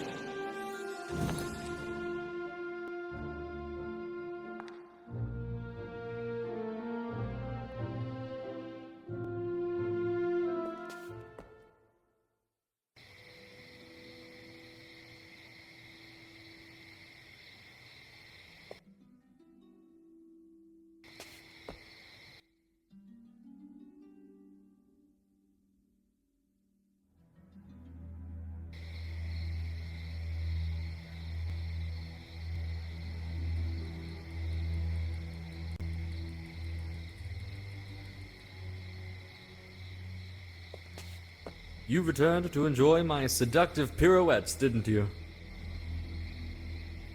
Then don't waste my time.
Miss Fisherin, please excuse me.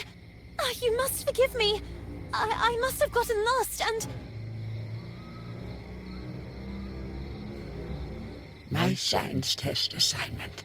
The little girl seemed to really hear for the first time the voice of the gruff Miss Fisherin. I worked on it all night at the library. The next day, the others hid it from me out of spite. Professor Sullivan didn't believe me. And all these years, I really believed that I wouldn't be capable of succeeding. Maybe it was for the best. Maybe I wouldn't have been up to it. I could never accept yet another failure. Indeed you were up to it, and more. Your test was correct. For all these years, I chose to identify with what others saw of me. I preferred to believe myself inadequate, rather than accept the risk of another failure.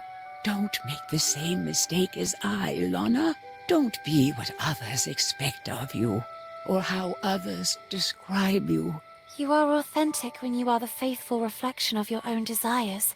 And so it was, in fact, that for the first time the little girl saw Miss Fisherin as she really was, like Nora Fisherin, and no longer like the furious creature that lived in the gloomy attic of Bunny Hall. Thanks, Lana. Thank you very much. What she had seen made her think, and the little girl's thoughts drifted to the sweet Amanda. And perhaps, just like for Miss Fisherin, the last word had not yet been written.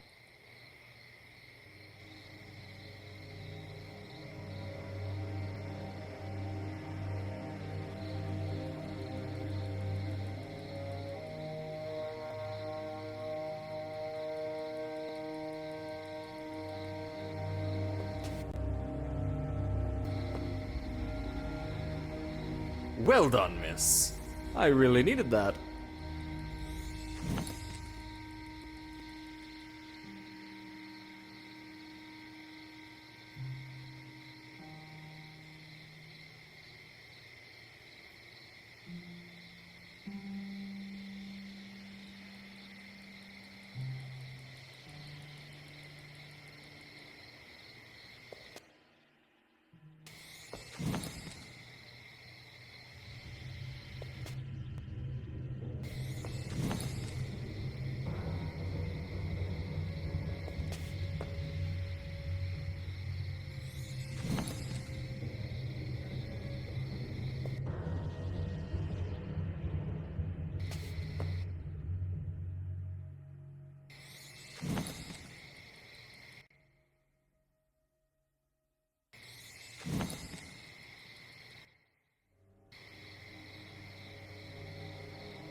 Well done, miss.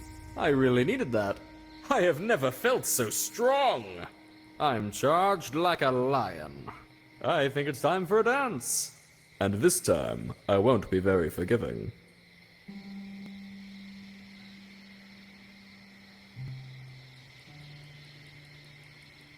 Charged.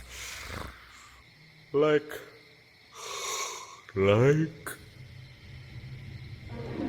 A lion, you said?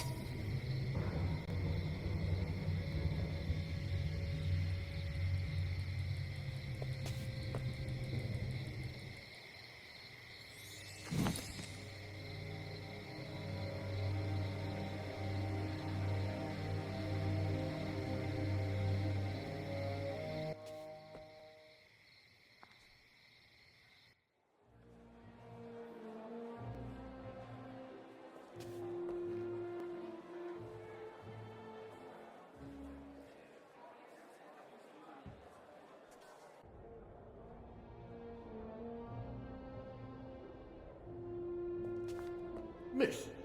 Yes, talking to you I am. Where to go, you believe? Here, take it. I have a pass for the VIP lounge. I hope you'll be kind enough to let me pass. I would be very honored to pass you to him. But I mean, you may pass.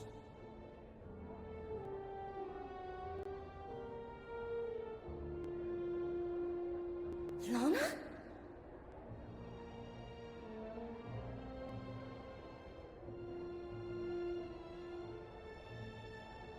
Miss Benton. You look even more radiant in this dress. I hope you like it. Would you favor me with a dance? I really admire your rebellious nature. Thank you. Nevertheless, on your beautiful face, I still see sad eyes. Are you not happy? Oh, well, yes. I think so. Such enthusiasm. What troubles you? Tell me. I do not know. I'm worried about a friend. I understand. I should have the strength and courage to let go, but I can't. I also don't know if I'm doing the right thing. You mean standing here by my side? No, it's not that. You are a good man. I just don't know if I'm ready for this. Or if it's really what I want. Maybe it's just the fear of growing up. Well, that is natural. Now let me ask you a question, so that you can really discern if this is what you want. And that is? Miss Benton, could you imagine yourself next to me? I have never thought about my future that way. Not yet, at least. And I just can't think about the future when the present still has so many unknowns. Honestly, that is not the reaction I expected. And what did you expect? I don't know. I can't say that I was expecting enthusiasm exactly, but at least a little gratitude. Gratitude? Well, you see, Well, I chose you above all! Oh. So just because you're a good match and out of many you chose me, I should owe you gratitude? And why me and not the others? What will happen to those who don't find a husband tonight? Or those who simply don't want a husband? And what will happen to all the others that don't fit your standards? Miss, I beg you. What will happen to those who simply want to decide for themselves? There are rules. Rules dictated by whom? Who decides who we should love, how to dress, how to behave? Why can't our distinguishing qualities define us? Miss Benton, this is how the world works. This is how it is decided. What is the point of having dreams and aspirations, aiming for a better future, if everything is already decided? What is the point of having a voice if no one knows how to listen to it? Let your voice be heard! Let your voice be heard, girls! Marcel, stop! You're making fun of me. I thought you liked my rebellious nature. But now I understand why. You hoped you could tame me like you do a filly. Twitty, my heart! Who is this slob you're with here? How could you replace me like this? Who are you? You scoundrel! My husband suspects us, and you go flirting from flower to flower. Little duck from my pond, how could you betray me? My good man, there must be a misunderstanding. I don't know your lady. Daisy, you're back. My dear gentleman, I demand a duel. Buttercup, I'm so sorry, but Twitty and I are one now, and no one will ever be able to separate us. I love him! Duel, duel. Thank you, Daisy. Thank you with all my heart.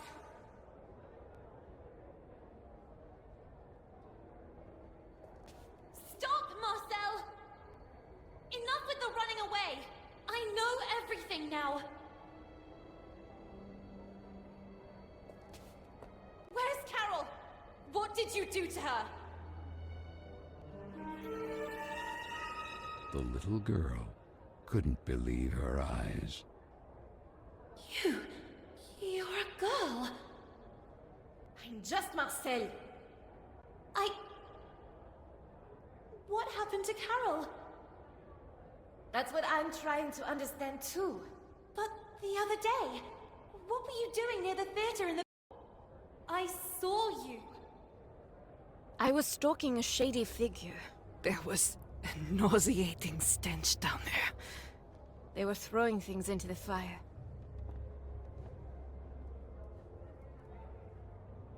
And in the midst of what looked like waste paper, I immediately recognized some of my letters. And Carole's handwriting. I was trying to get them out when suddenly I heard you coming.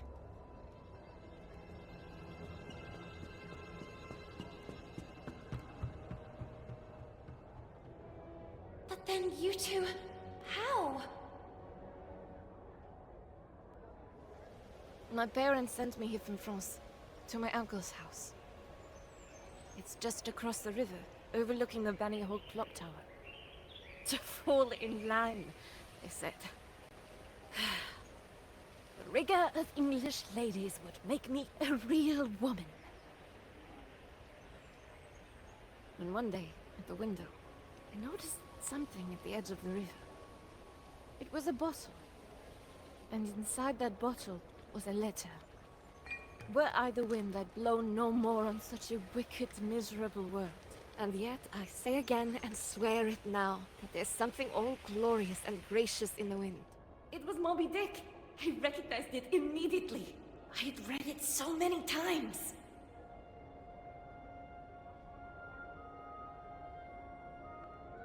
So I decided I would find out who would write to us. And so it happened one day, on the occasion of an open-door event. A reading group meeting was being held at Bunny Hall. And then, she appeared. Were I the wind, I'd blow no more on such a wicked, miserable world. And yet, I say again, and swear it now, that there's something all glorious and gracious in the wind. It was her. It was Carole.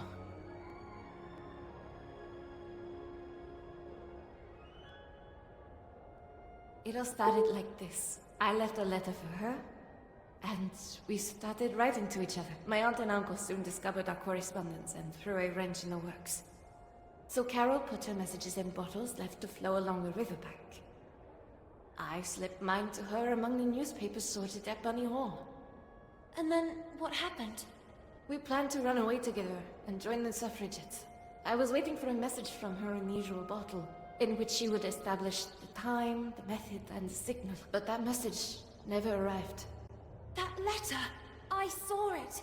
It was in the flames! Someone must have found it, made it disappear, trying to cover up everything else. But who?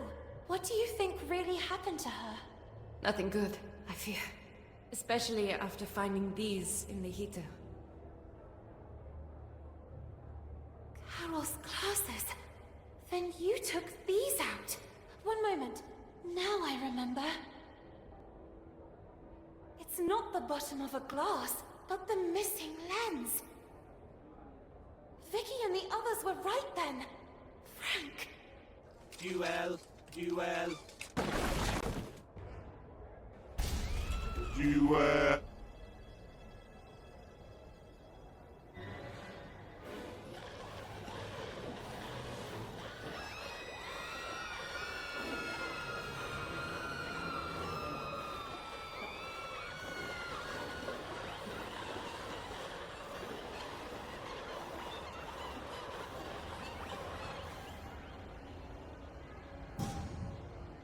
To the tower! The clock tower! We'll catch up there! Go!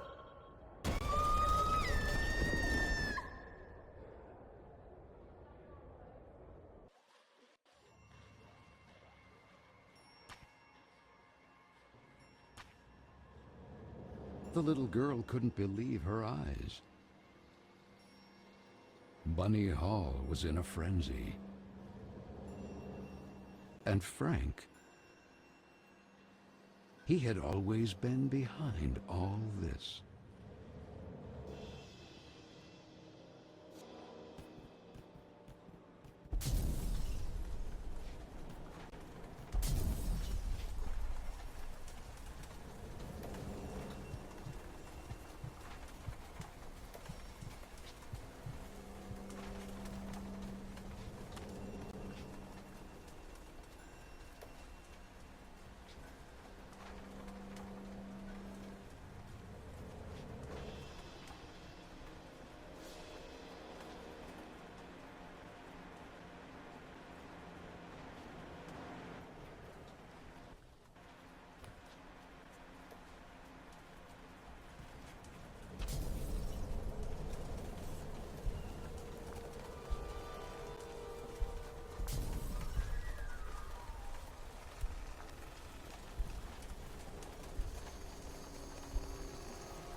Damn it! What did you do? Stop! You wouldn't dare!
That was a close call.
Emily Dickinson, Florence Nightingale, Maria Montessori,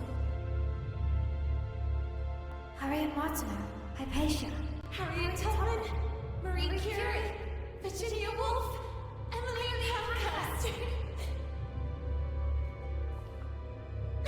Amanda, you're back! I am sorry. I'm sorry I gave in. Now go! Find Carole!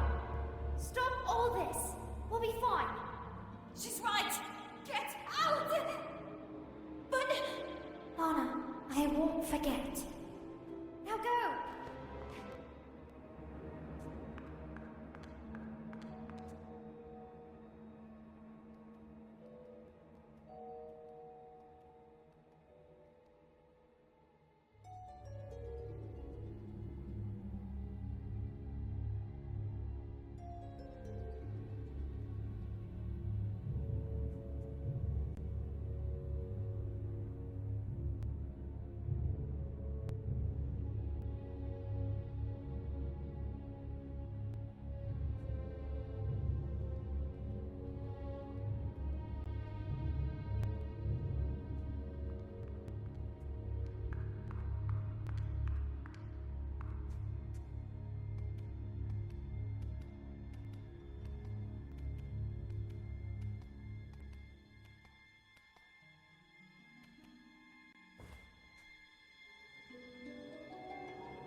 too close for comfort.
dare you humiliate me like this?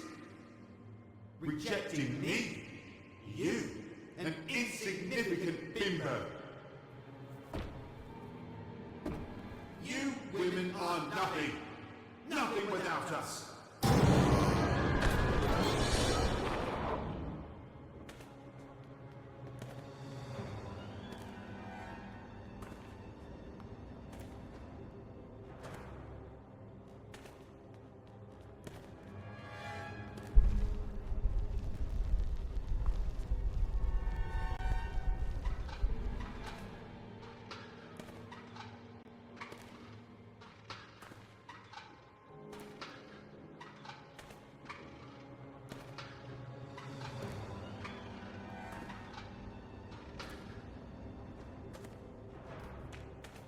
Lana, quick!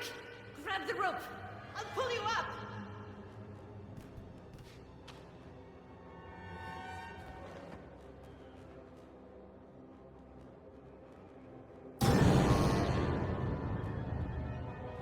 I'm sorry, but you're not my type!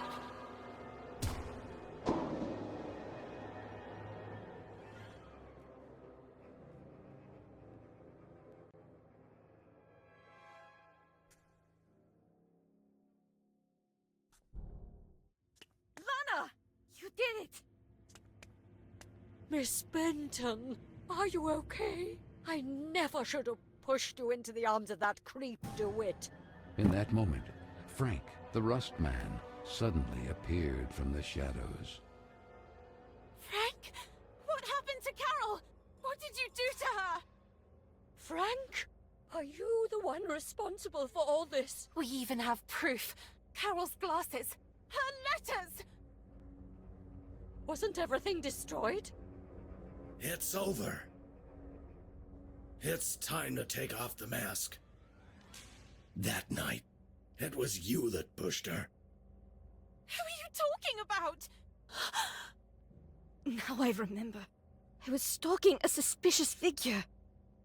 I saw them throw things into the stove. That nauseating stench. Your older colonia. You! It was you! What? That vague and disinterested attitude of yours. I've been keeping an eye on you, you know. Why did you venture into the park late at night? Having wanted to suspend the work all this time, since that very night, what were you hoping to find? Stop, now! The things didn't go well for you, and it was me who recovered the lens from Miss Carole's glasses.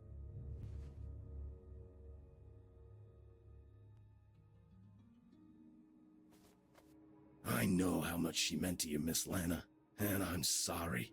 I'm really sorry. It was an accident! Miss Hinman! And you couldn't just let it go and behave like a lady. Not even the advances of a rich young scion persuaded you to give it up. The best any woman could aspire to nowadays.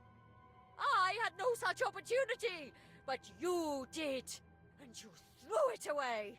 Carole, Carole, Carole! Always Carole! And that other stupid girl, she went looking for trouble.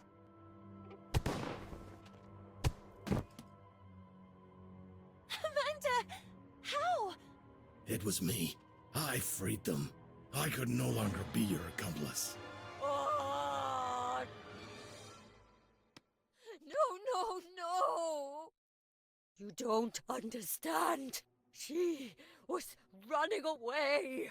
She fell. The breach. It all happened by chance. And this is why you tried to dispose of the evidence? The wind. If it hadn't been for that damned storm, I would have already recovered everything, and in time. Swept away. And who knows where all that other waste paper ended up? It's really true. There's something all glorious and gracious in the wind. You have to understand me. If the matter had come to light, goodbye to the corporate collective. Goodbye to all this. All this? Do you really believe that all this is what we really want? Produce to slaughter animals? Locked in cages?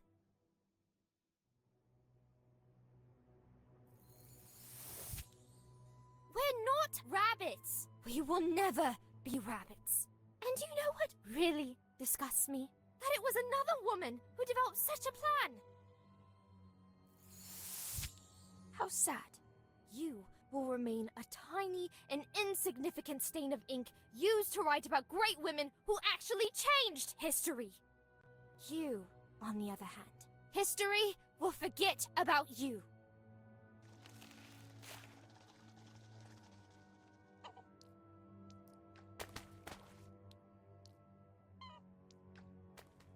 Let her go.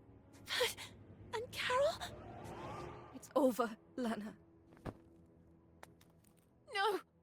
How could it be over? Carole! Lana, Carole is no longer here. No! There's nothing we can do, Lana. Be strong. You have to let her go.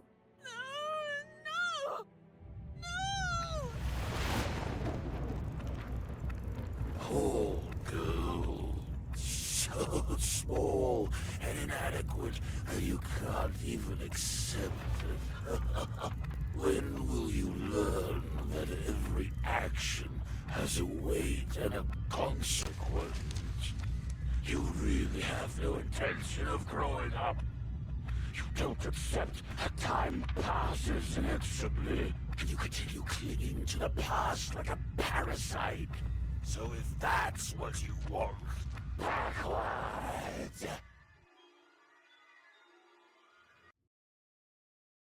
Sweet French, I am writing this letter in the hope that you will receive it. I have decided to leave this place, once and for all. Here at Bunny Hall, I won't be able to have the future I want. My fate is already sealed. Tonight, precisely 5 minutes from midnight, I will fly a kite in the sky. Look at the clock tower, and you'll see it soaring there. This will be my signal to you that I'm ready to leave this place behind, forever. I've studied Frank's movements. The disinfestation work starts 5 minutes before midnight. 5. Frank detonates a first explosion north of the park, just beyond the gate.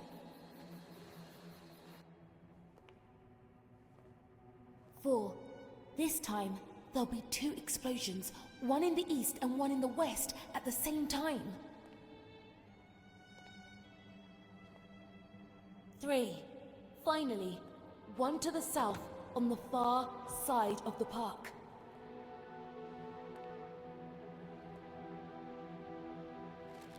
2.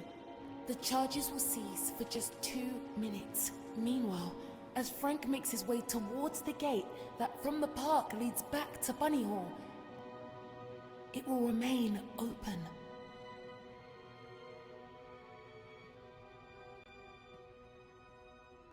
"2 minutes from midnight.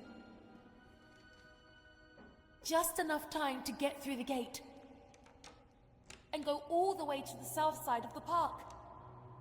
And finally away forever from Bunny Hall.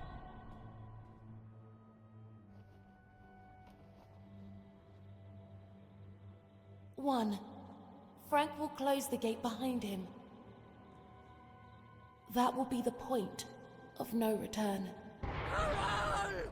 What do you think you're doing, miss? No! Please! What is all this nonsense? Sweet French! That letter! How? You couldn't really be planning to run away like that. I've already arranged your transfer.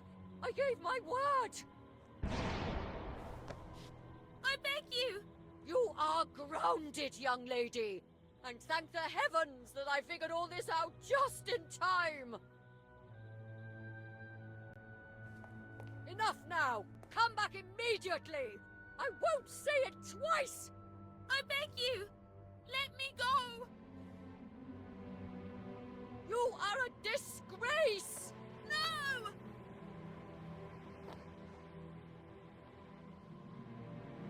Carole! 1. It was too late. Frank had already begun to lock the gate leading to the park. No! No! Carole! Stop immediately! Leave me alone! Damn you, Carole!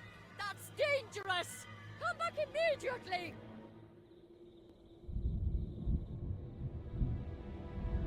Carole! No!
understand why you hope so much to turn back the hands of time, to rectify your foolish actions. No! No! I couldn't have known things would end up like this! If only you had allowed the letter to reach Marcel's hands. Instead, you condemned Carole forever. No! It's not true! I didn't want to! You can't change what has been. And now that you finally remember, Carole is destroyed forever. That night, oh, how you hoped you could bring things back. And that's where time stopped. And that reach for that imaginary kingdom of yours. My dear, it's all thanks to you. What more do you want? You, Carole, regardless of its status, the kingdom is still yours by right. Grant me Carole legitimately, and I will give you the gift you desire most of all. And what would that be? That all of this never happened. I can wipe it out forever. Bringing things back. Isn't that what you wanted? And take you back to those forgotten happy days. I will grant you your mother for all eternity. But be quick. The clock is ticking furiously. My mother? You have my word.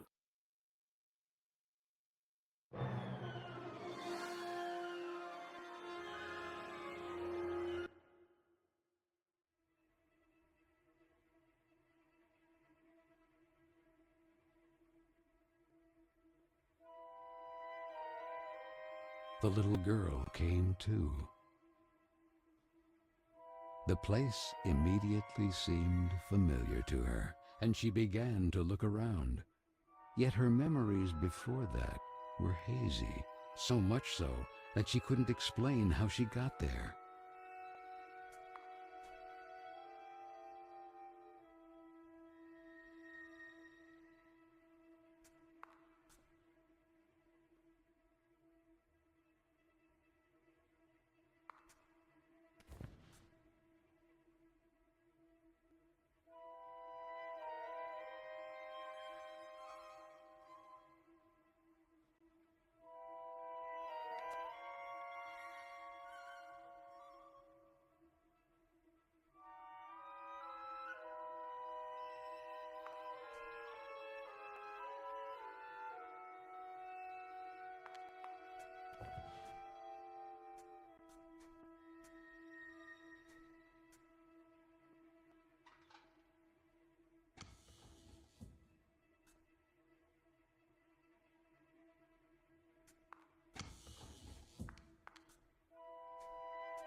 Mr. Basie!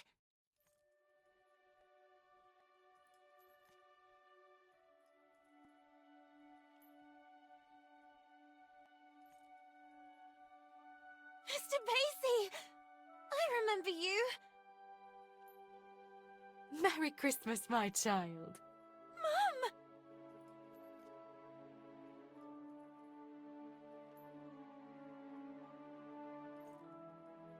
I knew you would remember him.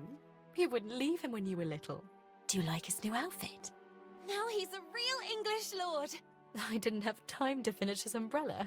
I had to sew his head back on. Last time you almost tore him to pieces. But he's magical, so he came out almost unscathed. Magical? Do you think he can fly?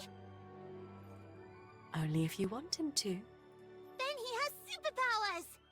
At your service, princess. Do you think he can also heal you? Lana.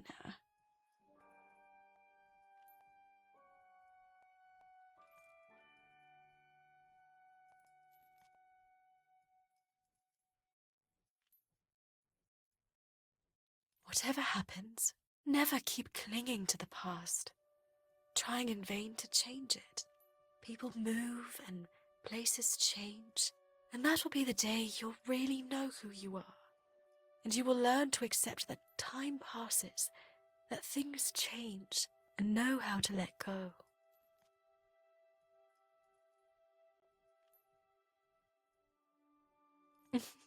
And when you least expect it, you will see me in every choice you make, in the smallest gesture. Even if the sails aren't hoisted, it doesn't mean the wind isn't already blowing.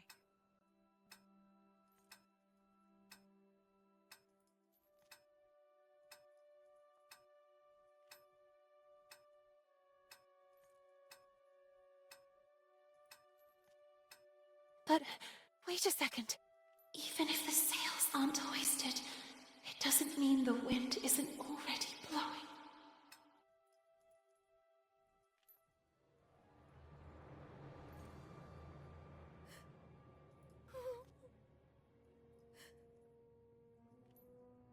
Let me go! Miss Benton, you must come with us. No, please! Mom! The umbrella is not finished yet! Miss, it's too late, and you should accept it. Your mother is no longer here. You have to let her go.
Oh, sorry.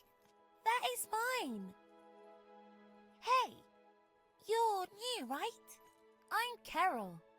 Lana. I know, I get it. It's hard at first, but in time, things will get better. You'll see. Moreover, have you ever seen an estate with an enchanted park? Enchanted? Oh, yes. Carola. It's full of trees, roses, and cute rabbits. Come on, then. Follow me. I'll show you.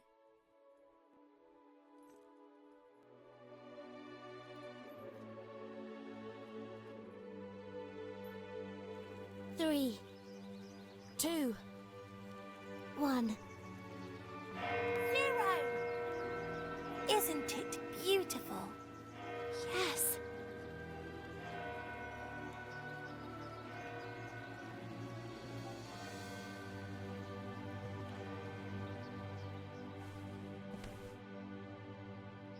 My sweet Lana, I have to go, please.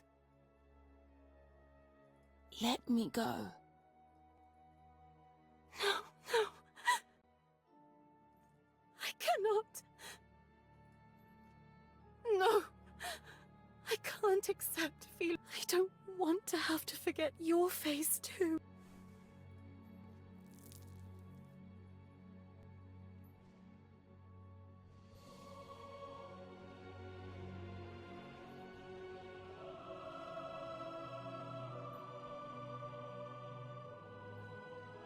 It's over. All is lost. No, not while you're around. But what could I possibly... People go, places change. One day you'll learn to accept it. And that will be the day you really know who you are. And that day is today!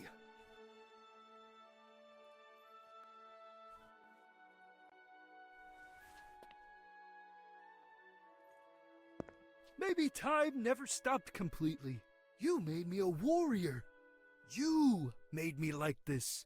You completed it for me. Be the hero of your own story. You have my sword, princess. Reclaim your kingdom.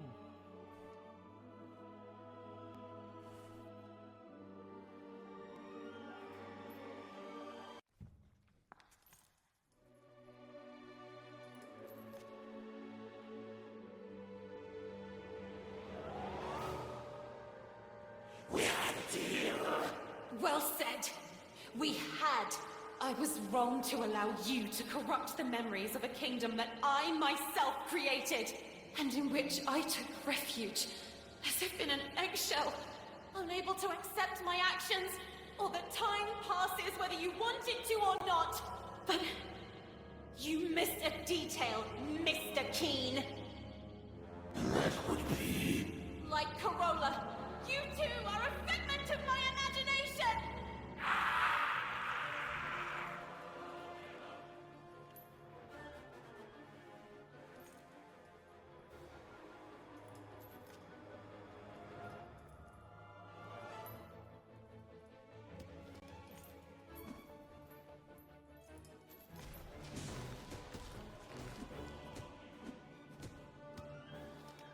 Is that all you can do?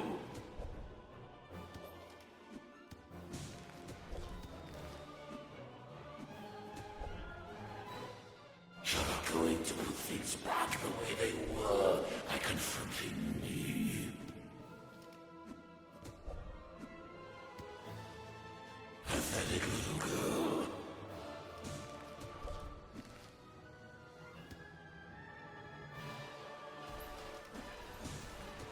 Pathetic little girl.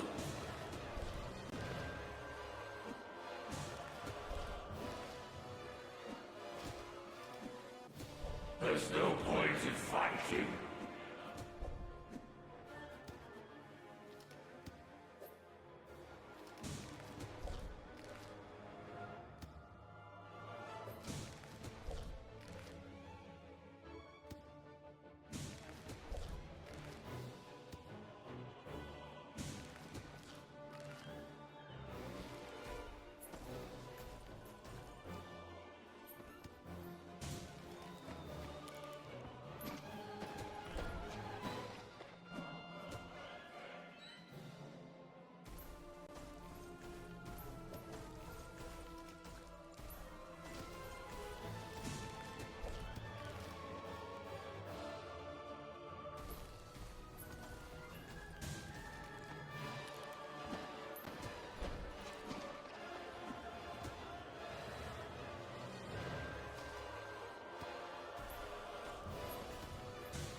try to forget. I know you won't disappoint me.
My little ones, arise, creatures of ash, tar, and coal. Destroy her. Show her what you can do.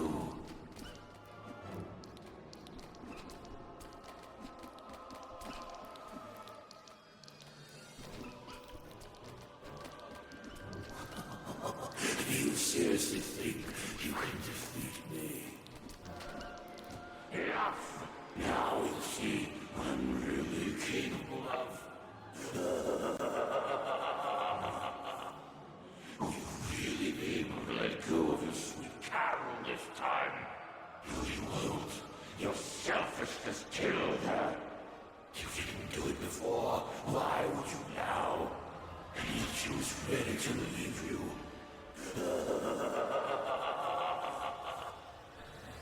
Let time stop then. May it stop forever.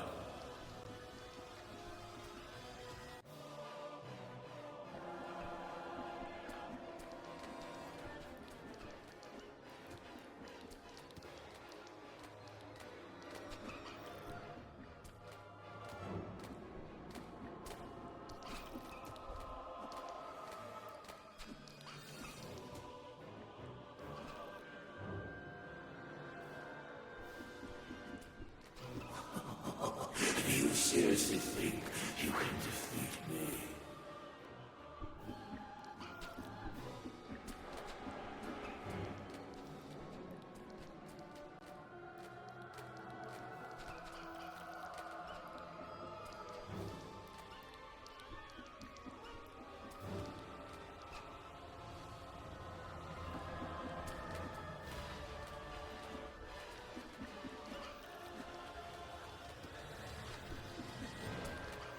You're alone now.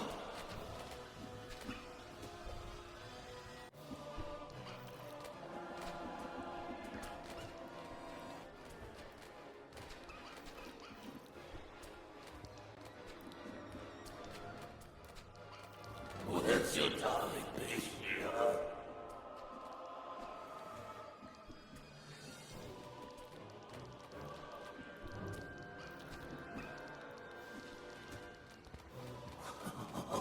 Do you seriously think you can defeat me?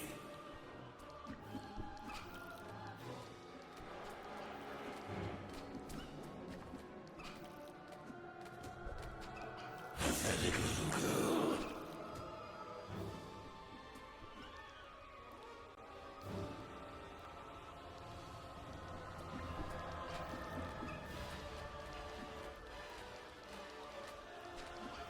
You're alone now.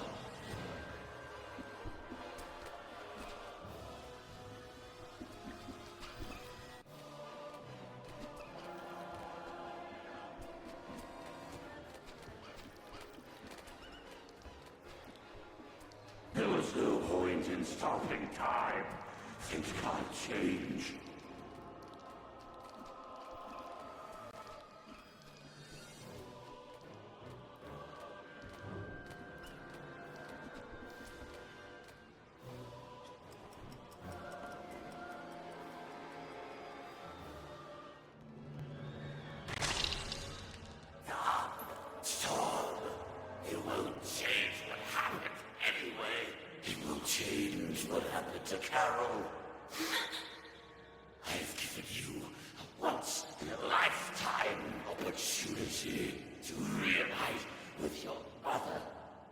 mother is and will always be part of my past, and I will continue to keep her vividly in my memories for the rest of my life.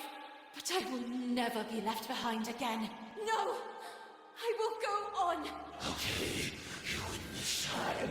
Carola will be allowed to flourish again, but the breach will remain there, unchanged, over time. I'll be back.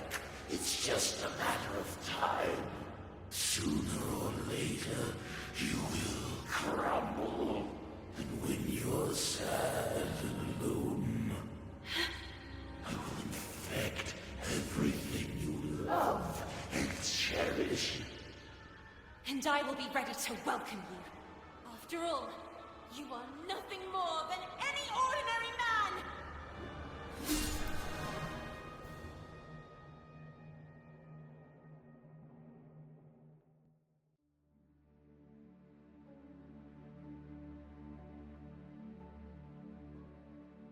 Why do I feel like I'm reliving a moment I've already lived?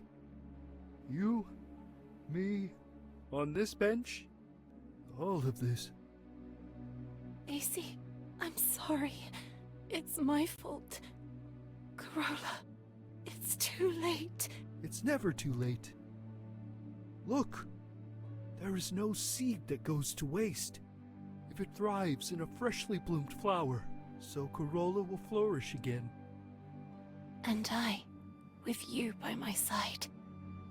No, Princess, you said it right. This is not your place. It's time for you to return home. To your real home. It will be up to me and the other spirits to restore the kingdom of Carola to its former splendor. The time has come to say goodbye. A handshake and off we go? I really don't know. Goodbyes have never been my thing. And what if you need me? I know you'll always be there, because I can feel it strongly inside me. And now? What will you do? What does such a small and inadequate girl do in a world made of ash, tar, and coal?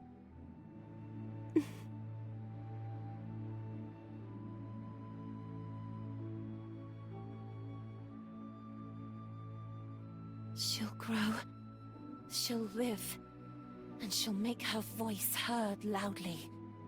I leave to you, my shining soldier, the task of rebuilding Carola. Lord Basie, Prince of Carola. Me? A prince? Thanks, my friend. Thank you for everything.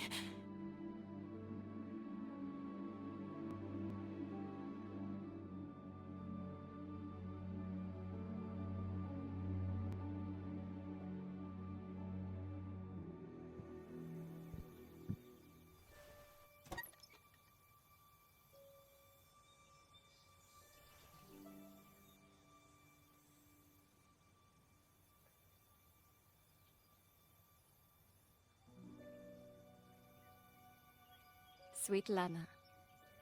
This is Marcel. I'm just arrived in London. I can feel her, you know? Carole.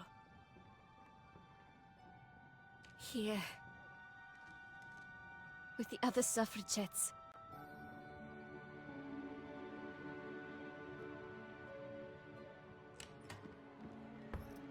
Ready?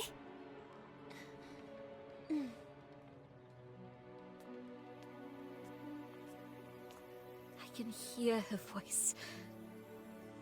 And I feel her alive, blossoming again, even inside me.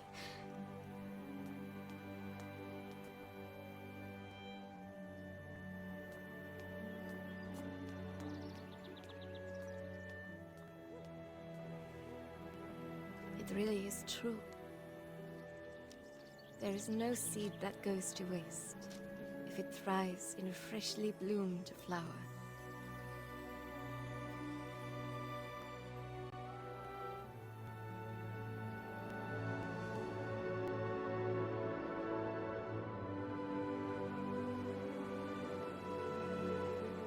Hope to see you and Amanda again. And that you may soon join me in London. It's true that here on the streets, when the wind picks up, it's frigidly cold.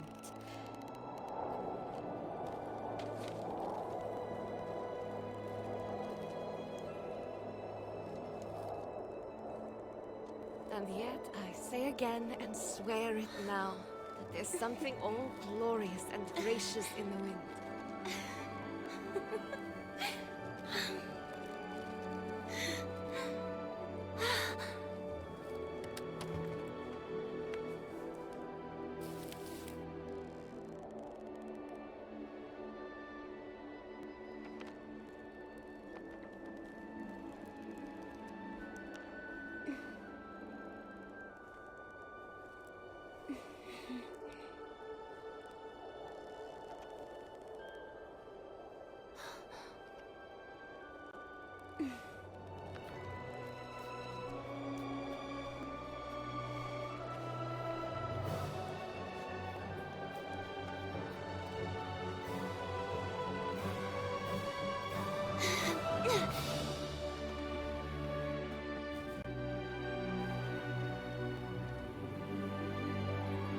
After all, what did Carole always say?